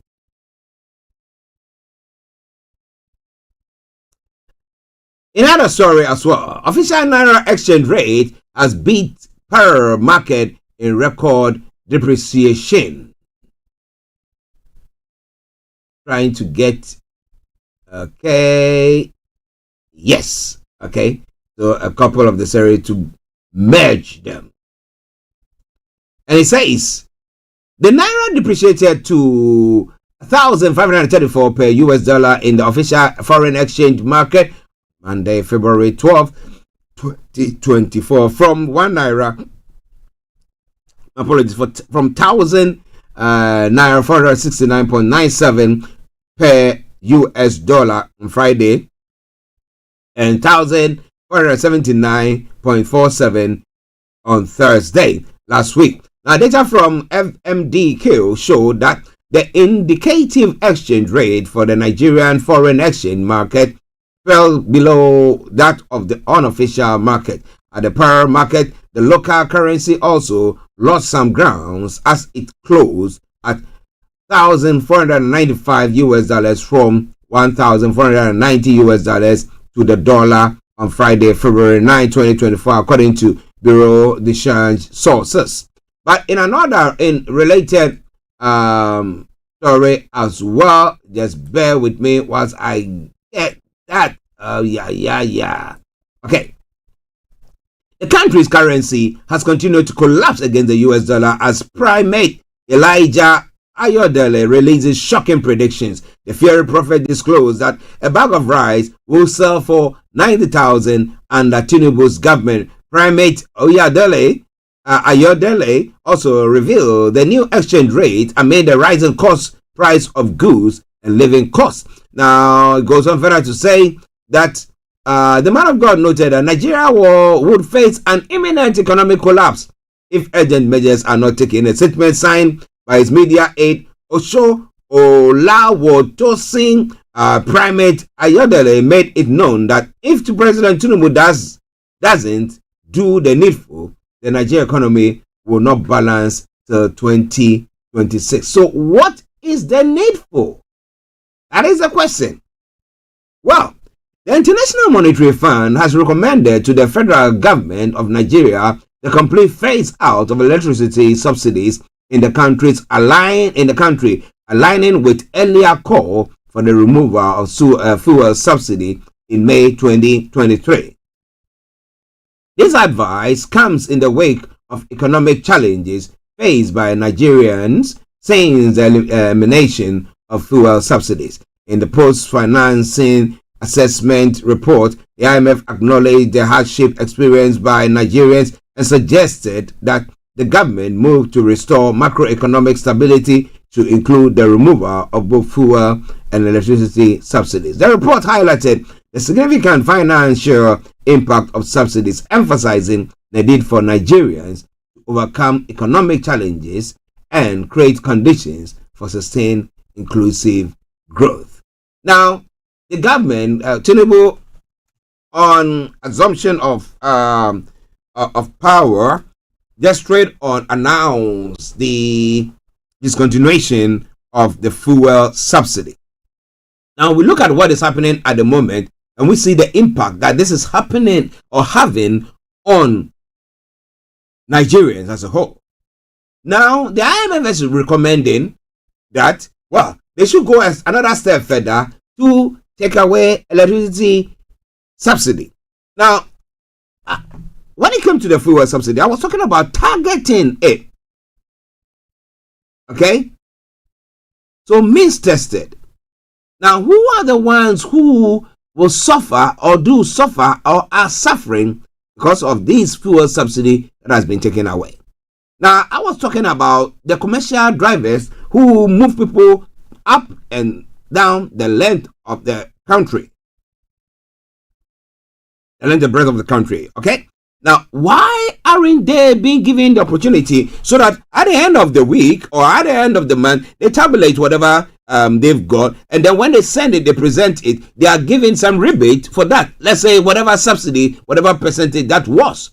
And that in turn brings the prices that they are paying for transportation or moving people up and down. So let's say teachers. So teachers who move up and down the country, I mean, when so far as that particular journeys are ones that are for your work, what about the nurses or those in the health sector? So you target them that way, and I think that would have helped the people. So we wouldn't have the TUC who is threatening that they're going to be embarking on strike for government to say, please don't go on strike. But what do you think about it? It's quite an interesting one, isn't it? It is all coming away from Starr Radio UK. But well, IMF says now go one step further to now remove electricity subsidy. But again, how many people are enjoying electricity? Is the rich and the affluent ones. So a few that are the middle class and those beneath the poverty line. I mean, what are they? How do they even get electricity power to do what? To charge their phones? Well. IMF, I think you have to come again. Especially now that Tinubu is also begging.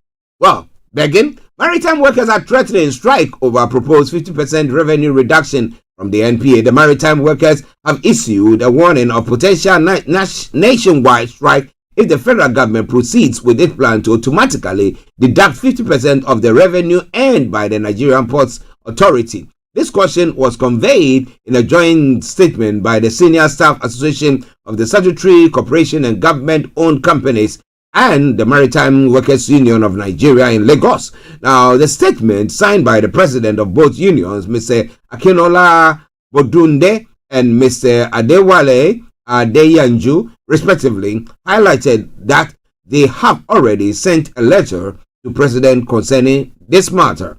The unions emphasize that if the decision is not reversed, it will result in the withdrawal of workers and a complete shutdown of ports across the country. They are advocating for a 30% reduction from NPA's revenue instead of the proposed 50%. Now, who are the benefactors of this? That's another question on the lips of other people. But let's move on. The Federal Competition and Consumer Protection Commission has thrown its weight behind a Nigerian Electricity Regulatory Commission NERC imposition of a 10.5 billion naira fine on electricity distribution companies, and now they call them DISCOs, for failing to comply with capping of estimated bills for unmetered customers. The fine comes as part of an ongoing effort to address issues related to electricity billing and enhance consumer protection. The Commission emphasized the importance of holding electricity distributors accountable and ensuring fair billing practices while maintaining a high standard of service delivery. Now, acting as Executive Vice Chairman, Chief Executive Officer of the Commission, Dr. Adamu Abdullahi, said next strong action was by the FCCP's mandate as specified in the Federal Competition and Consumer Protection Act 2018, specifically in Section 17S, subsection S, which empowers the Commission to safeguard consumers from objectionable practices or unethical exploitation perpetrated by these bodies. But do you think that will go a long way for them at all? Starr Radio UK. Well, the leaders of the Nigerian Labour Congress and the Trade Unions Congress have told the President Bola Tinubu-led Nigerian government that the 14-day nationwide strike notice remains sacrosanct. At a meeting between the Labour leaders and officials of the Federal Ministry of Labour and Employment headed by Nkeruka Onyejok, the Minister of State for Labour, on Monday, the Labour leaders said only the government could stop the planned strike by addressing the 15-point agreement reached on October 2, 2023. One of Labour's leaders at the meeting said, though the minister pleaded with the Labour leaders to shelve the planned strike, stressing that the federal government was already addressing Labour demands, the Labour leaders were adamant. What did they hope to do? What did they hope to achieve? Well, now when it comes to sorting the economic issues that Nigeria is going through, well, some proposals are coming rationalizing Nigeria's economy. Expert urges embracing digital trade for growth. Now, Abimbola Bobadoye, an experienced trade service expert, has emphasized the imperative adoption of digital platforms and technologies to optimize trade operations within Nigeria's financial sector.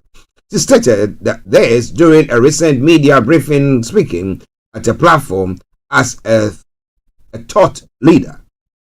With a career spanning 13 years, Bobadoye has been instrumental in dismantling educational programs and conducting training sessions aimed at familiarizing clients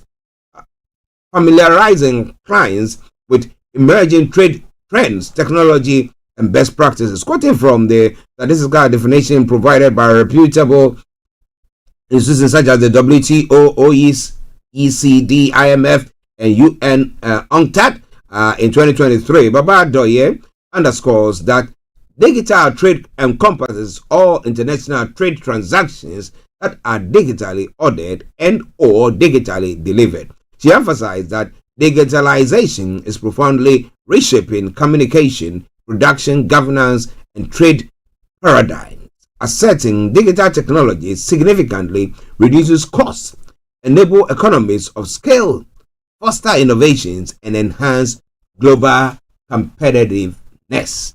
All right then, it is all Starr Radio UK. One other story, and then we can bring the updates from Nigeria to a close. Now, Yemi Cardoso, governor of the Central Bank of Nigeria, has revealed how the bank plans to tame rising inflation, which is at the highest in at least 20 years. Now, this comes at a time when the CBN is expected to hold its bi-monthly Monetary Policy Committee meeting on February 26 and 27 for the first time since July 2023. Speaking in an interview, Cardoso said the latest International Monetary Fund forecast is signaling a significant decline in inflation for the country this time next year or between now and the rest of the year, which is as a result of the tightening and the central bank is doing. One is extremely sensitive to the fact that this is an issue that we are, as a country, need to get hold of, and prices do come down and become stable such that living wage is living wage, he said. He said the Apex Bank made sure the MPC will be impactful and complement the physical activities to ensure it is signaling the economy in the right direction.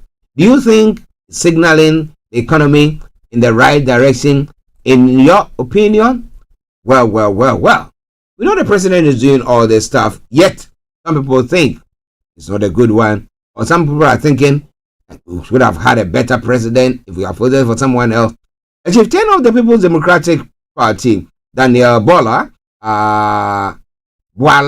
okay, has stated that the rising cost of living in Nigeria is not the fault of the Bola Tinubu administration, but as a result of decades of maladministration. According to him, food inflation is a global issue and has been projected to drop by the end of this year. So cheer up, my people. Now, go on further to say Bola is a media aide to presidential candidate of the opposition PDP in the 2023 election, Atiku Abubakar. He recently paid a visit to President Tinubu and has since turned down his criticism of the current administration and the ruling All Progressive Congress. Now, Bwala, in a post on X, said that the rising cost of living in Nigeria, said this in defense of the rising cost of living in Nigeria. Now, food inflation is global. Oh, this small bottle of palm oil is sold for 20 pounds sterling. And he goes, i.e., 38,000 naira. Haircut, now 45k for London. The good news is that it is projected that global food inflation will drop by the end of this year. So, cheer up, my people. For those Niger people in the US and UK cursing on social media, what they are not telling you is that in the UK, they can't wait to chase Rishi Sunak, and in the US, you already know what is up with Joe Biden. Well, so he's of the view that we think but we have the institutions and things that are tightening up, making sure that yes, inflation cost is high, but if you compare our inflation to yours, I mean, yours is nothing to write home about. So, well, we can only critique on what they think. Now, the final story, the former Archbishop of Calabar Anglican Diocese, Tunde Adeleye, has said unless Nigeria adopts true federalism, the socio-political quagmire in the country will persist. Adeleye insisted that the full power of autonomy should be given to all sub-nationals to function without total dependence on the central government. He spoke yesterday evening in response to Right Reverend Godfrey Efenyechukwu Ekpenisi, Anglican Diocese of Ika, who gave a lecture on the theme Recovering Nigeria through Transformer Leadership. The Anglican Church had organized the second birthday colloquium in honor of the Adeleye in Calabar after his retirement 2 years ago. Adeleye said, the biggest problem Nigeria is having is the disregard of true federalism. The country should adopt the truest form of federalism, not what is practiced now. Each federating unit should have its own police, independent parliament,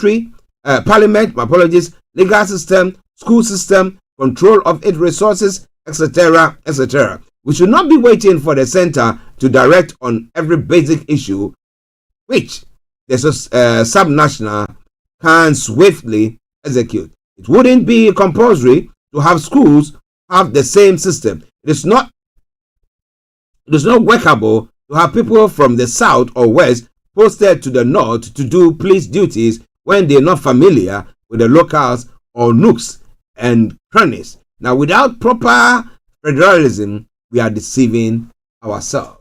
Do you think Nigerians are deceiving themselves?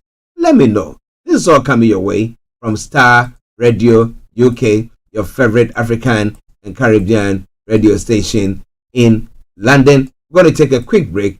Once we come back, I'll bring you some of the other stories making the rounds in other parts of the world. Stay tuned and don't even think of doing what? Catching the dial.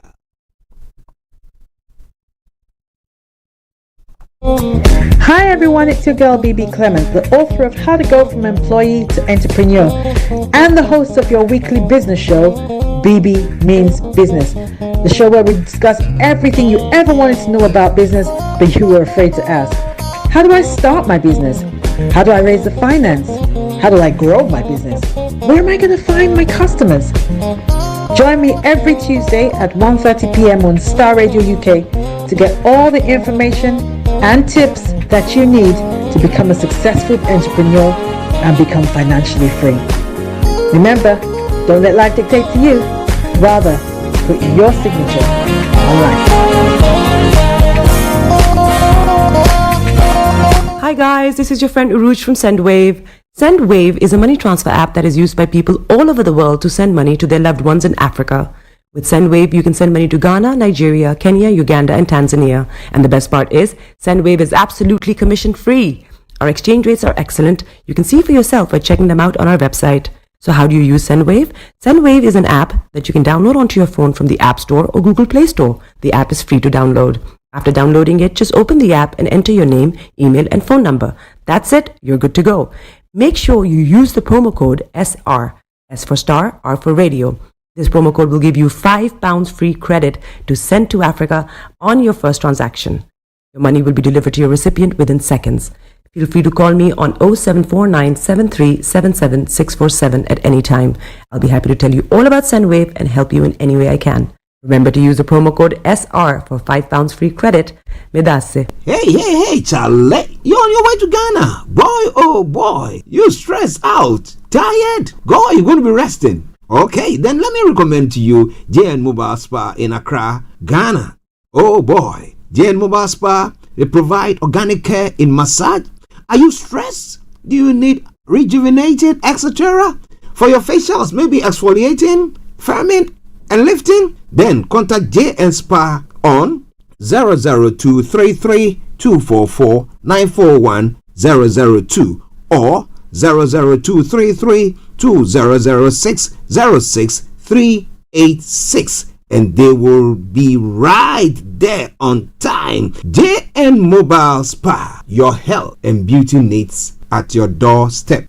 Everywhere you go, Afrobeat reggae dancehall taking over. Everywhere you go, Afrobeat reggae dancehall taking over. Yo, what's up, people? This is a boy Raskin Bobo One. Tune in every day, every night at the Starr Radio UK with the big man them Archie. When I say Orta, you say fire. Welcome back to the program Starr Radio UK. This afternoon exactly at 1:30, BB Clement will be coming your way with BB Means Business. Make a date with her when she brings you that program. It's a program that comes your way every Tuesday and is repeated on Thursdays. So make sure your dials are logged on exactly at 1:30 when the program will be coming your way. It's going to be a repeat one though. Okay. In other parts of Africa as well, South Africa is set to deploy a contingent of 2,900 soldiers to the Democratic Republic of Congo to aid in the fight against armed rebel groups in the east. In a statement on Monday, South Africa's President Cyril Ramaphosa said the deployment is expected to cost 2 billion rand, that is $105 million, and will last until December this year.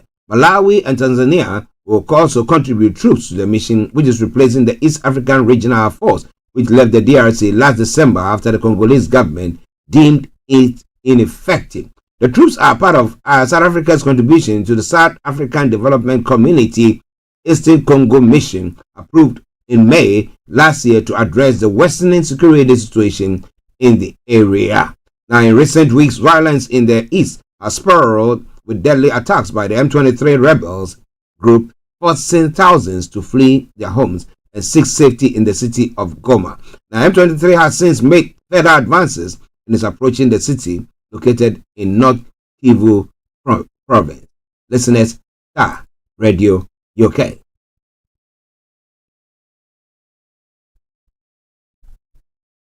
In another story making the round this morning as well, and for self or in self-defense to be able to defend themselves as the wars in Sudan continues, women and girls have been learning new skills at the combat training camp set up in a former schoolyard. The 10 months of clashes between the Sudanese military led by General Abdel Fattah Burhan and the Rapid Support Forces, a powerful paramilitary group commanded by General Mohamed Hamdan Dagalo, has decimated vast swaths of the northeastern African country. The conflict erupted last April in the capital Khartoum and quickly spread to the other areas of the country after months of simmering tensions between the two forces.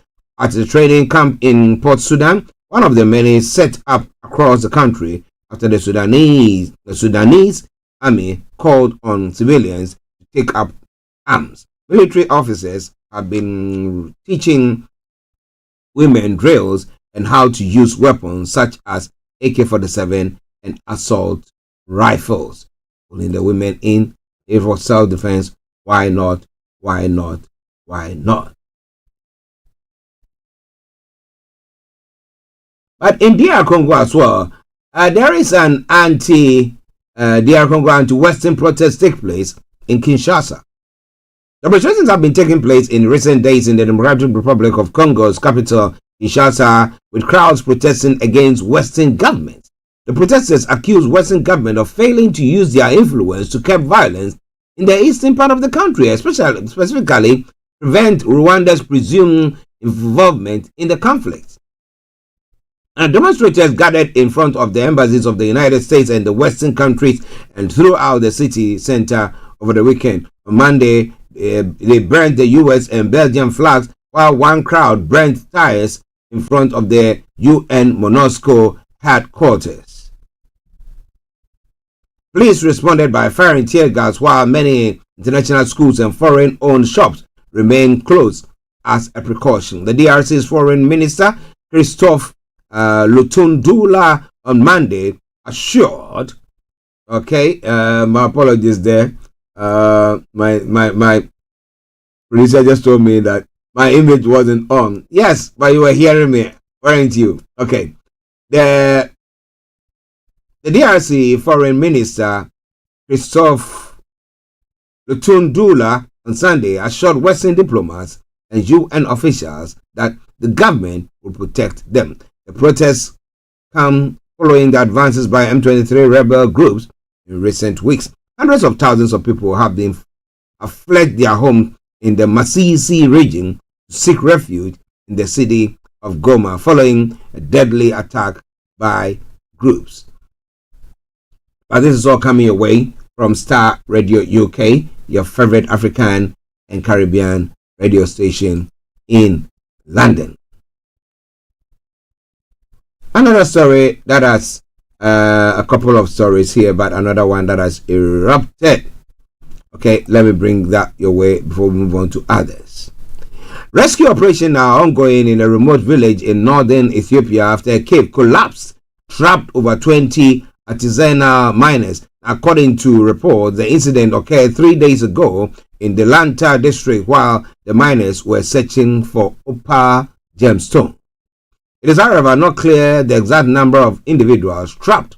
The challenging terrain has made rescue efforts difficult, according to local officials in a report.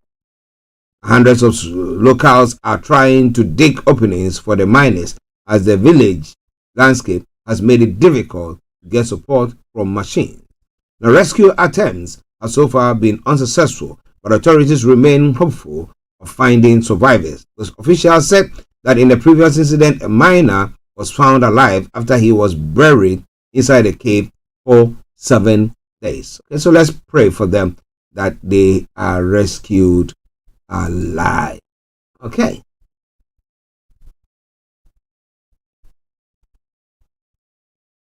Starr Radio UK.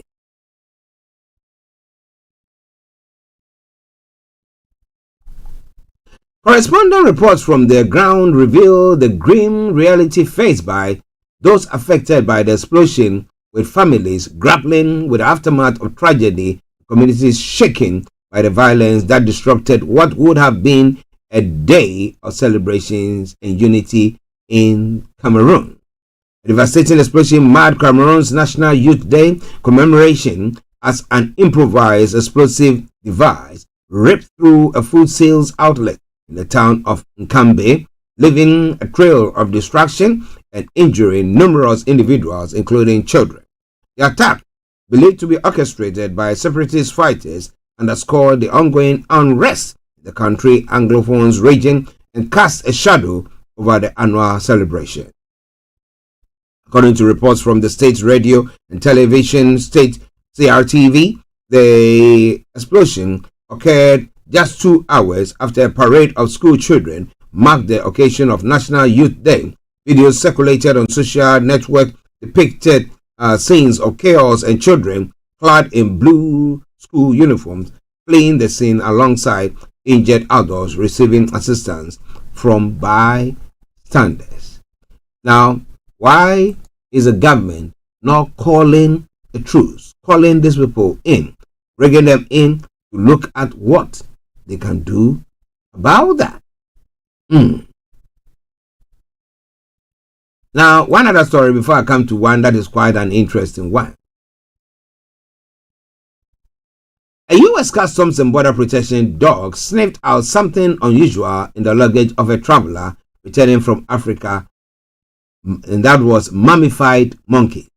The passenger returning from a visit to the Democratic Republic of Congo claimed his luggage contained dried fish, but an inspection at Boston's Logan Airport revealed the dead and dehydrated bodies of 4 monkeys, agents said. The traveler said he had brought the monkeys in the United States for his own consumption. Raw or minimally processed meat from wild animals, sometimes called bushmeat, is banned in the U.S. because of the risk of diseases.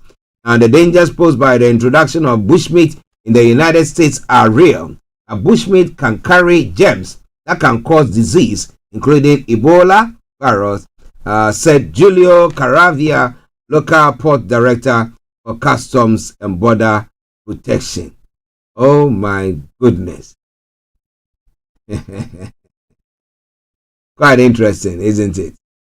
Well, managed to put it in that one of those Ghana must go bags. Maybe you should have put it in the suitcase proper. Ew. Okay. It is Starr Radio UK, your favorite African and Caribbean radio station in London. One other interesting story. Now, what do you think has to be done to somebody who is alleged to have raped a child? Well, in Madagascar, there's a law allowing castration of child rapists, which have prompted criticism from rights groups. Now, Madagascar's parliament has passed a law allowing for the chemical and, in some cases, surgical castration of those found guilty on the rape of a minor. Now, the law has prompted criticism from the international rights groups, but also found support from activists who say it is an appropriate deterrent to curb a rape culture. Now, Parliament in the Indian Ocean island nation, 28 million, passed the law on February 2, and the Senate, the upper house, approved it last week. It must now be ratified by the High Constitutional Court and signed into law by President Andry Rajoelina, who first raised the issue in December. His government proposed a law change. Justice Minister Landi Mbolatiana Randria Manatenazoa said it is a necessary move because an increase in child rape cases in 2023, 600 cases of the rape of a minor were recorded, he said, and 133 already in January this year. Now, Madagascar is a sovereign country which has the right to modify its laws in relation to circumstances and in the general interest of the people. Randria, let me call it that way, said the current penal code has not been enough to curb the perpetrators of these offenses. So maybe surgical castration will always be pronounced for those guilty of raping a child under the age of 10. According to the laws wording cases of rape against children between the ages of 10 and 13 will be punished by surgical or chemical castration. The rape of minors between ages 14 and 17 will be punished by chemical castration. Offenders will also be face 10 sentences of up to 11 or up to life in prison, as well as castration. Woo! Maybe this will be the deterrent to stop people from behaving like animals.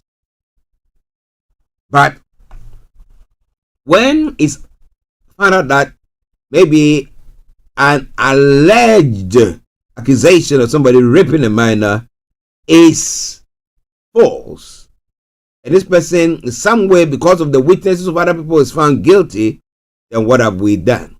But somebody will say, if it will save the majority of the people, why not? Let's get it on. What an interesting one, isn't it? It is all coming your way from Starr Radio UK. It is your favorite African and Caribbean radio station in London. Now, 3 minutes to the top of the hour, and I take you to Ghana as well. I'm going to be bringing you some of the stories making the rounds this morning.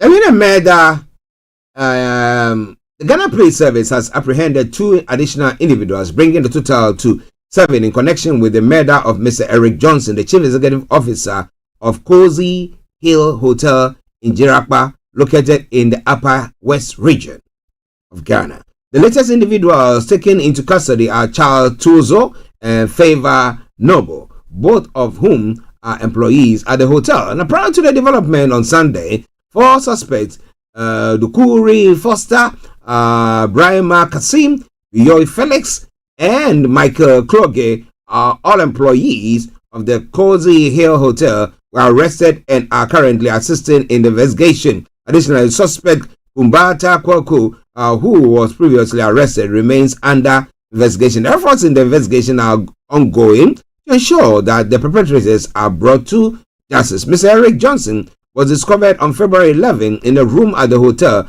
surrounded by a pool of blood. Following the discovery, the regional crime scene management team promptly visited the scene. Earlier in the investigation, one individual was detained to aid the inquiry. We hope that justice is brought to bear on the perpetrators of this evil deed. Listeners, Starr Radio UK, your favorite African and Caribbean radio station in London.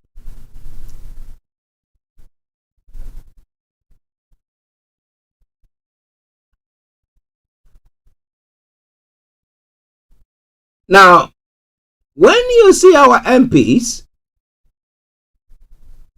as agents of development, that is a different thing. But when you see them as your source of living, without them you cannot do anything, then we have a problem.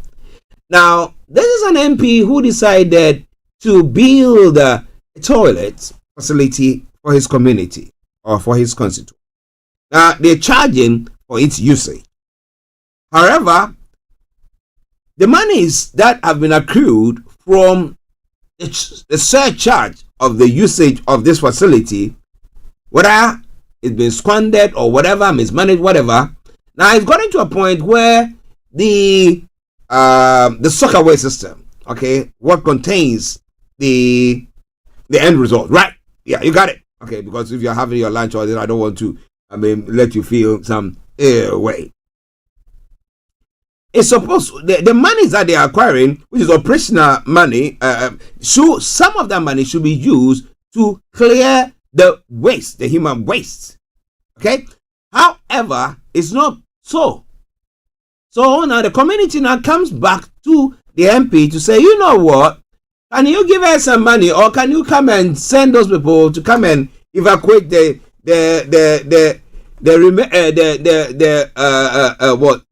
remains of the human anatomy? You know, back in the day when we were in secondary school, when we were going to, we were using all this. Somebody say bleh.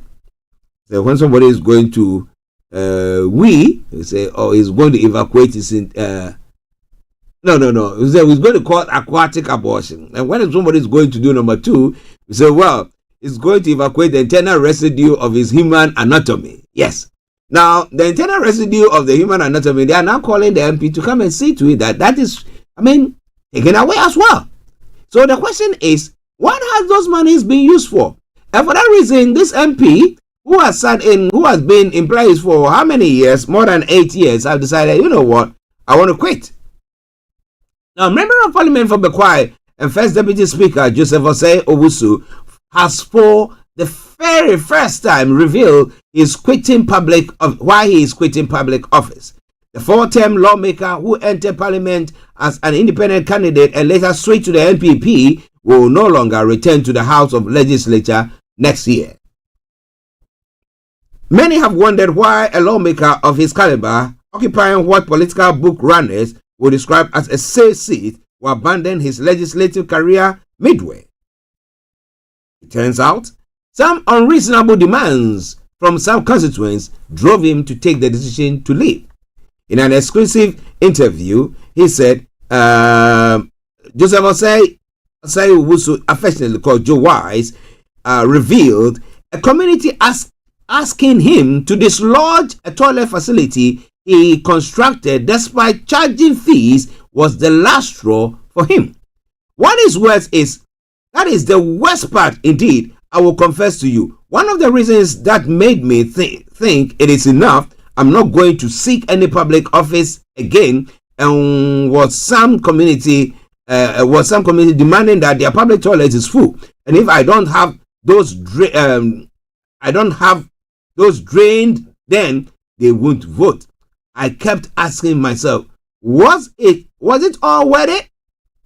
But because the first thing is that it is your personal responsibility to provide a toilet facility for yourself. Not for some reason, we use the state money to build one. It's been given to you. You use it. It's full. You come back and drain it for me. Else I won't vote.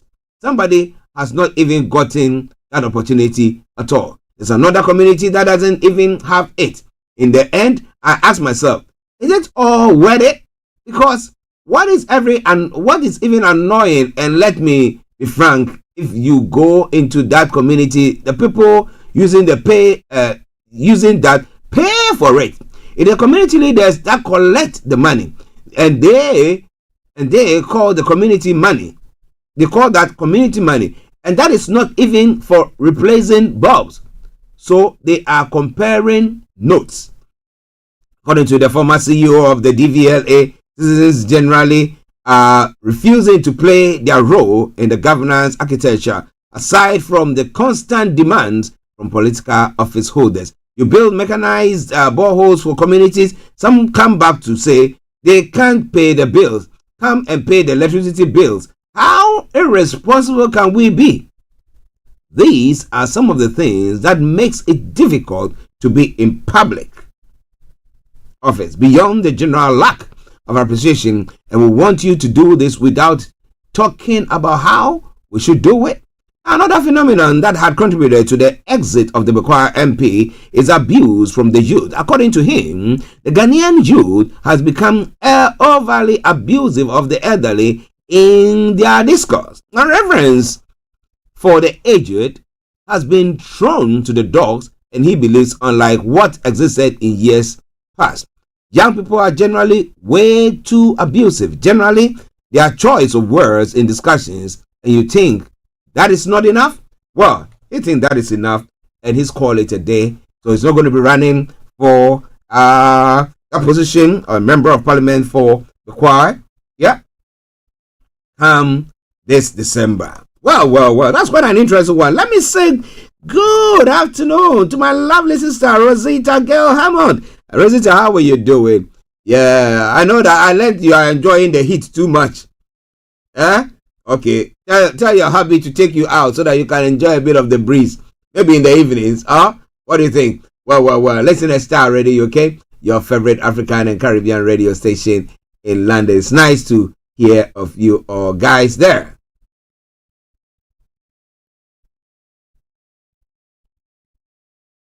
In other stories making the rounds as well, the former chief executive of Ghana Cocoa Board, Dr. Stephen Kwabena Opuni, has closed his case to charges in the ongoing case after parading 10 witnesses to mount his defense. Mr. Dr. Opuni, who together with businessman Saidu Agongo are standing trial for 27 charges, said he was satisfied with the evidence of his witnesses. This is the end, Dr. Opuni said. He will exercise his rights under Article 19, subsection 10 of the 1992 Constitution not to personally mount the witness box to give evidence. Now, lawyers of Dr. Opuni, led by Samuel Kujo, on Monday, February 12, 2024, informed the court that they will call no further witnesses. He also told the High Court in Accra, presided over by Justice Abuaje Tando, that their client will not personally give evidence because he is satisfied with the evidence of the witnesses. The first accused, Dr. Opuni, is satisfied with the evidence of his witnesses and therefore he will not mount the box to give evidence personally, counsel for Opuni to the court said. Well, it is all coming your way from Starr Radio UK, your favorite African and Caribbean radio station in London.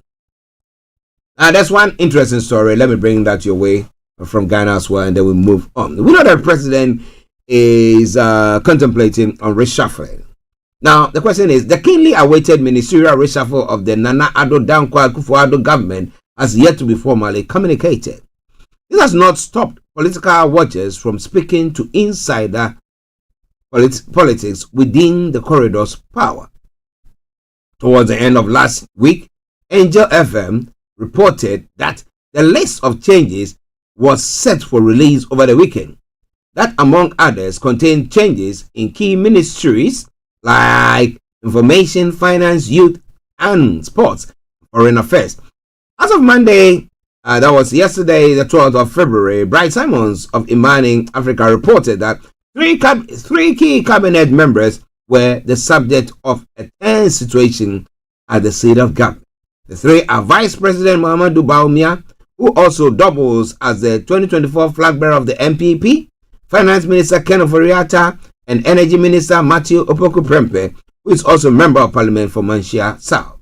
Someone posted on X that there was drama occasioned by pressure on the president to make specific changes to suit the Bawumia ticket campaign, and only that this president hates pressure. His full post read, drama, pressure mounts on Ghana's president to sacrifice finance minister to bolster VIP at the polls. Accept the energy minister as running mate to the VIP despite resistance. As some top ministers considered aloof by grassroots folks, but this president hates pressure. What do you think is going to happen there? Well, listeners, this is all coming away from Starr Radio UK, your favorite African and Caribbean radio station in London. We're going to take a break and take you to other parts of the world for you to know what is happening there as well. Stay tuned and don't you touch the dial.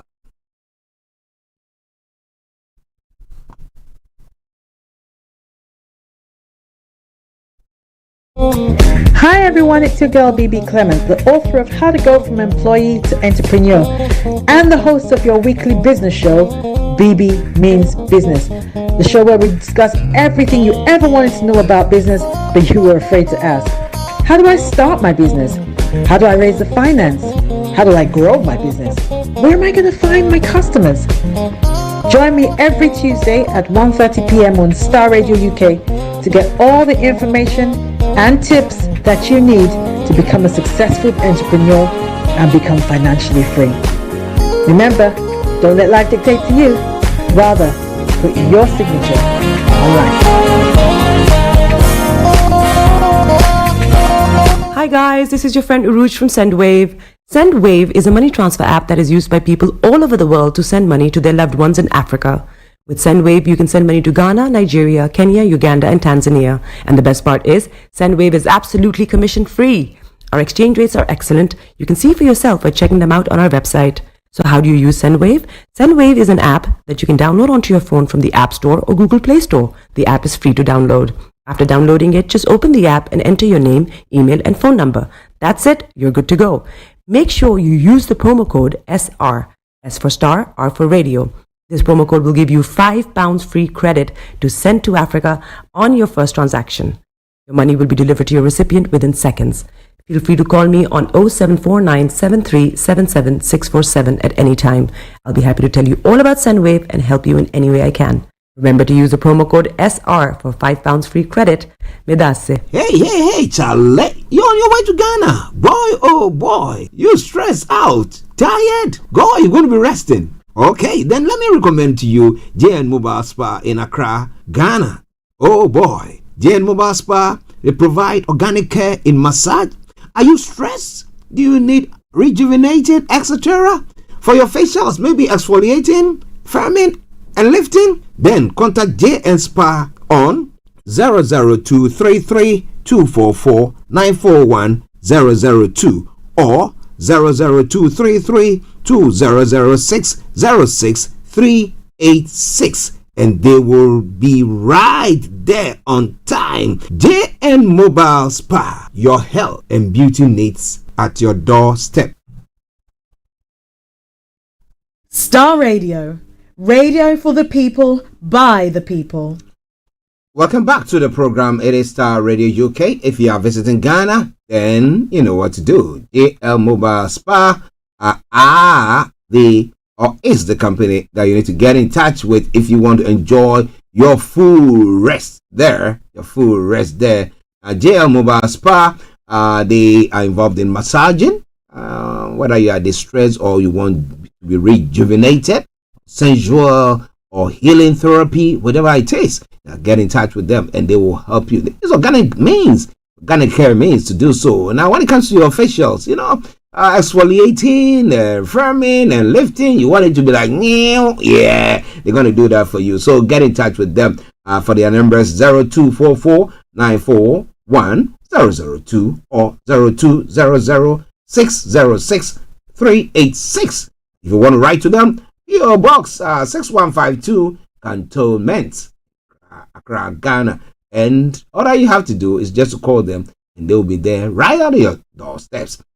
So JN Mobile Spa, your health and beauty needs at your doorsteps. They deliver that on the clock, no matter what your needs or desires are. It's now 30 minutes by the top of the hour.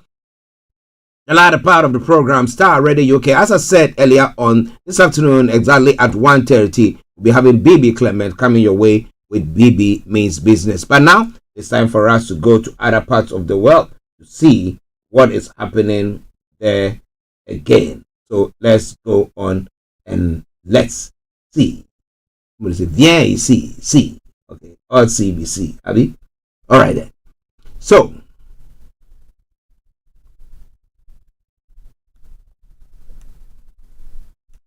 in other parts of the world,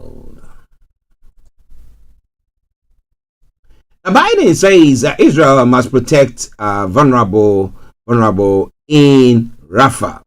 U.S. President Joe Biden has said civilians who are packed into Rafah in the Gaza Strip are exposed and vulnerable and must be protected. Now, Israel must make credible efforts to protect the more than 1 million Palestinians sheltering in the southern Gaza city, he said.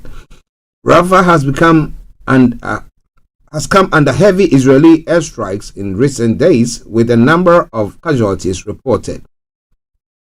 Palestinian doctors said where they were living in Rafah, fears that has encamped or engulfed that area. Now, last week, Israeli Prime Minister Benjamin Netanyahu announced that he had ordered troops to prepare to expand its ground operation to Rafah. He vowed to defeat Hamas gunmen hiding in the city. And UN Human Rights Chief Volker Turk said any assault will be terrifying and many civilians will likely be killed. Now, more than half of the Gaza Strip's population of 2.3 million is now crammed into the city on the border with Egypt, which was home to only 250,000 people before the war and Hamas of Israel and Hamas erupted. And that is a sad, sad one. Because of an action, an individual, a whole community suffering for it. But what do you think?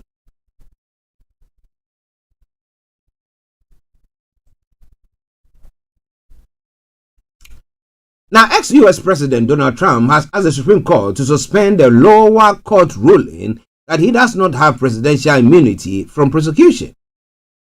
He had claimed in his election interference case he could not be tried for acts carried out as a president. Now, 3 lower court judges disagreed, ruling that he can be prosecuted like any other citizen. But Mr. Trump's lawyer said he should not be tried during an election campaign. Conducting a months-long criminal trial of President Trump at the height of the election season will radically disrupt President Trump's ability to campaign against President Biden, Trump's attorney wrote in the filing. Now, the Supreme Court will now decide if it will put the ruling on hold to allow Mr. Trump to appeal. The conservative majority top court granting the request will lead to a long delay in the landmark criminal case alleging that Mr. Trump plotted to illegally overturn the 2020 election, possibly until after the November election. However, if the Supreme Court declines to put the ruling on pause, the federal trial overseen by Judge Tanya Chutkan will be scheduled likely for spring. As Mr. Trump vies for the White House, he faces 3 other criminal trials in addition to this.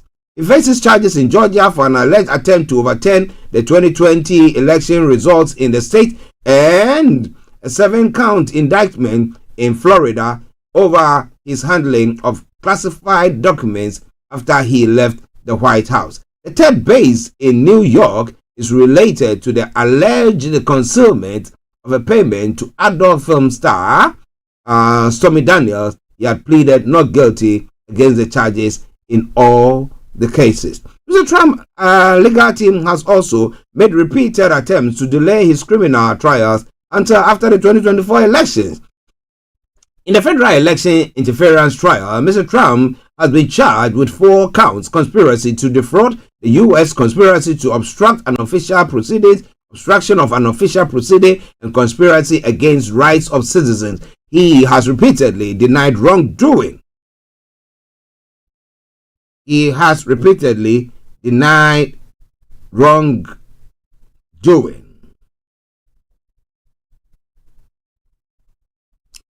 Okay, he has repeatedly denied wrongdoing, and his lawyers have argued that presidents are immune from prosecution for possible crimes committed while they are in office, even after they leave the White House.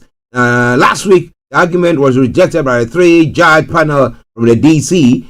Circuit Court, made up of 1 Republican appointee and 2 Democratic ones, who ruled that any executive immunity that may have protected him while he served as president no longer protects him against this prosecution. Now, Mr. Trump's lawyers are asking the Supreme Court to weigh in by putting the lower court's ruling on hold to allow him for all active judges on the D.C. Circuit Court to review the case.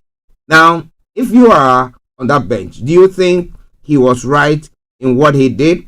Or you think that, oh, that's kind of cool, yeah, he can do that? What do you think? But as some say, maybe he's the one that the chosen one. Maybe he's the chosen one.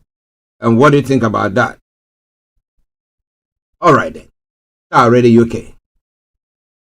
The U.S. Senate, that's breaking news just coming through. U.S. Senate has passed $95 billion package of aid for allies. U.S. Senate passes $95 billion aid package for Ukraine, Israel, and Taiwan after months of wrangling, but it faces opposition from House Republicans. Let's see how that pans out there. It's all coming away from Starr Radio UK, your favorite African and Caribbean radio station in London.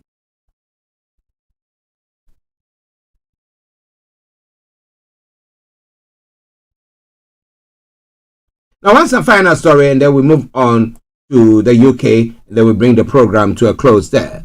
Now, in New Delhi, farmers who are protesting have turned into fortress as thousands march to Indian capital. Now, the police in northern India have fired tear gas to prevent thousands of protesting farmers demanding minimum crop prices from marching on Delhi. The capital is ringed by razor wire, cement blocks, and fencing on the three sides to keep protests at bay. The government fears a repeat of 2020 dozens died in a year-long protest that ended only after ministers agreed to repeal controversial agricultural law. But just over 2 years later, farmers say other demands have not been met. Now, Indian farmers form an influential voting bloc, and analysts say the government of Prime Minister Narendra Modi will be keen not to alienate them. His Bharatiya Janata Party is seeking a third consecutive term in power in general elections this year. Pictures on Tuesday showed a thick cloud of tear gas being used to disperse protesters near the city of Ambala, about 200 kilometers north of the capital, on Monday. Police fire tear gas as a Shambhu border between Haryana and Punjab states. Listeners, this is Starr Radio UK. Now coming to the UK front now. Now, Labour has withdrawn support for Rockdale by-election candidate Azhar Ali over comments he apparently made about Israel and Jewish people. Now, Labour had stood by Mr. Ali when he claimed Israel had allowed the 7 October attacks by Hamas as a pretext to invade Gaza. But it changed position after Mr. Ali apparently also blamed Jewish media figures for fueling criticism against pro-Palestinian Labour MP.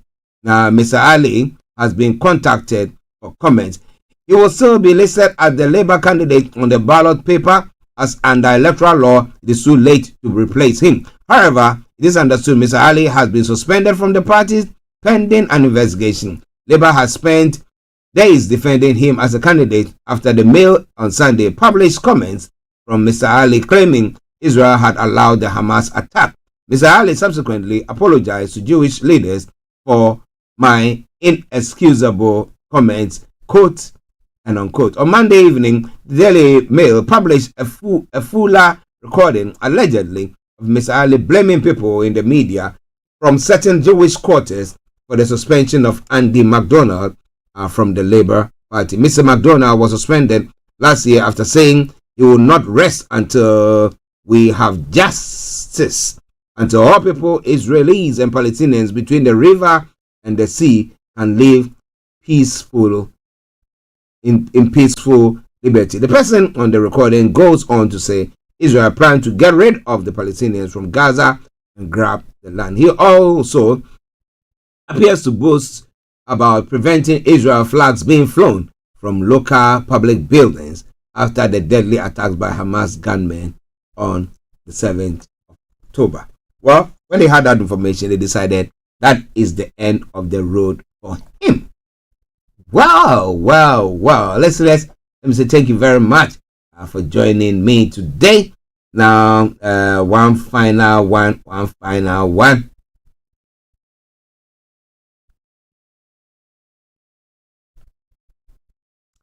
And wage growth slowed again in the British jobs market, but is still outpacing price rises. Official figures show now pay excluding bonuses grew by 6.2% in the last 3 months of 2023 compared with the same period a year before, according to the Office for the National Statistics.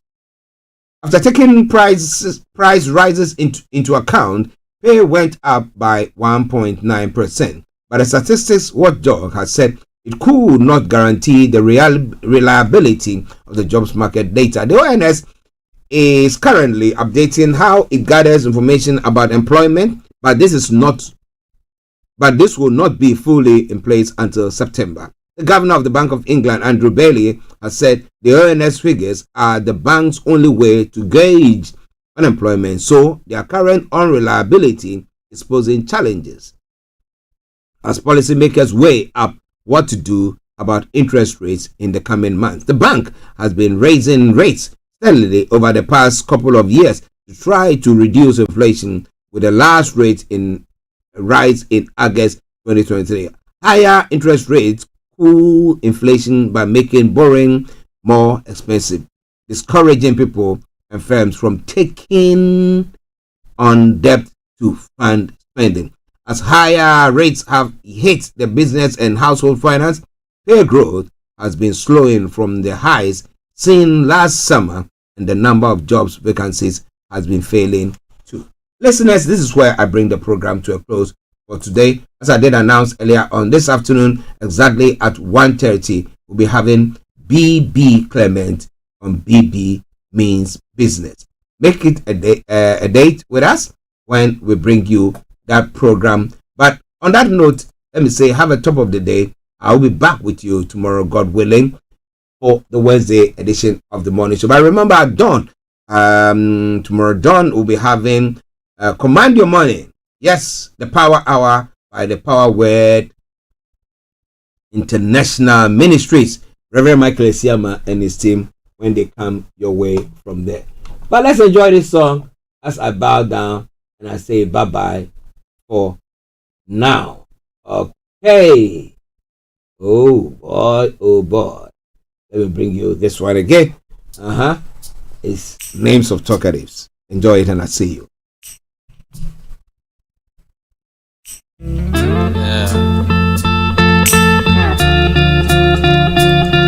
It's like my favorite song on this album, y'all.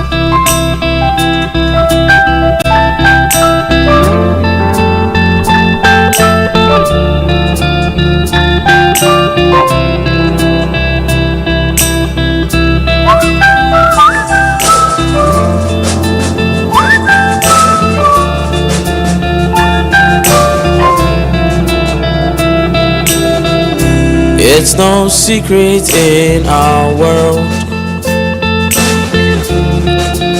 people like to talk the things they know and the ones they don't. They will spread lies and rumors just to be known. So why are you wasting your time like this, hearing those things that break your heart? Give no attention, give no thoughts, 'cause people talk, but they'll never help you walk. So whenever they speak, look up and you will see a broken pencil and a sheet, and tell them, I'm writing names of talkatives. Yeah. All of this noise you're making on me. Teacher will get you when he comes. Thanks for listening.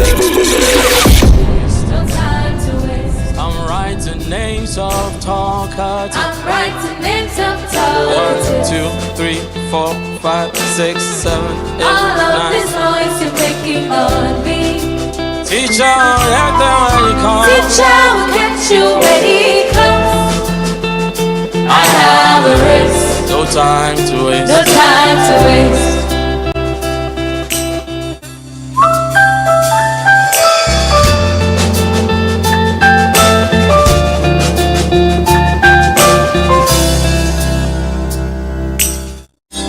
There are many voices in this life, and to be honest, many are not nice. So don't hear something and pick a knife, 'cause most of these things are nothing but lies. Teacher said be careful how you hear, 'cause there are talkatives here. They're everywhere.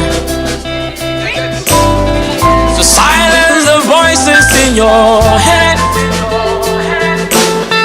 and give no attention to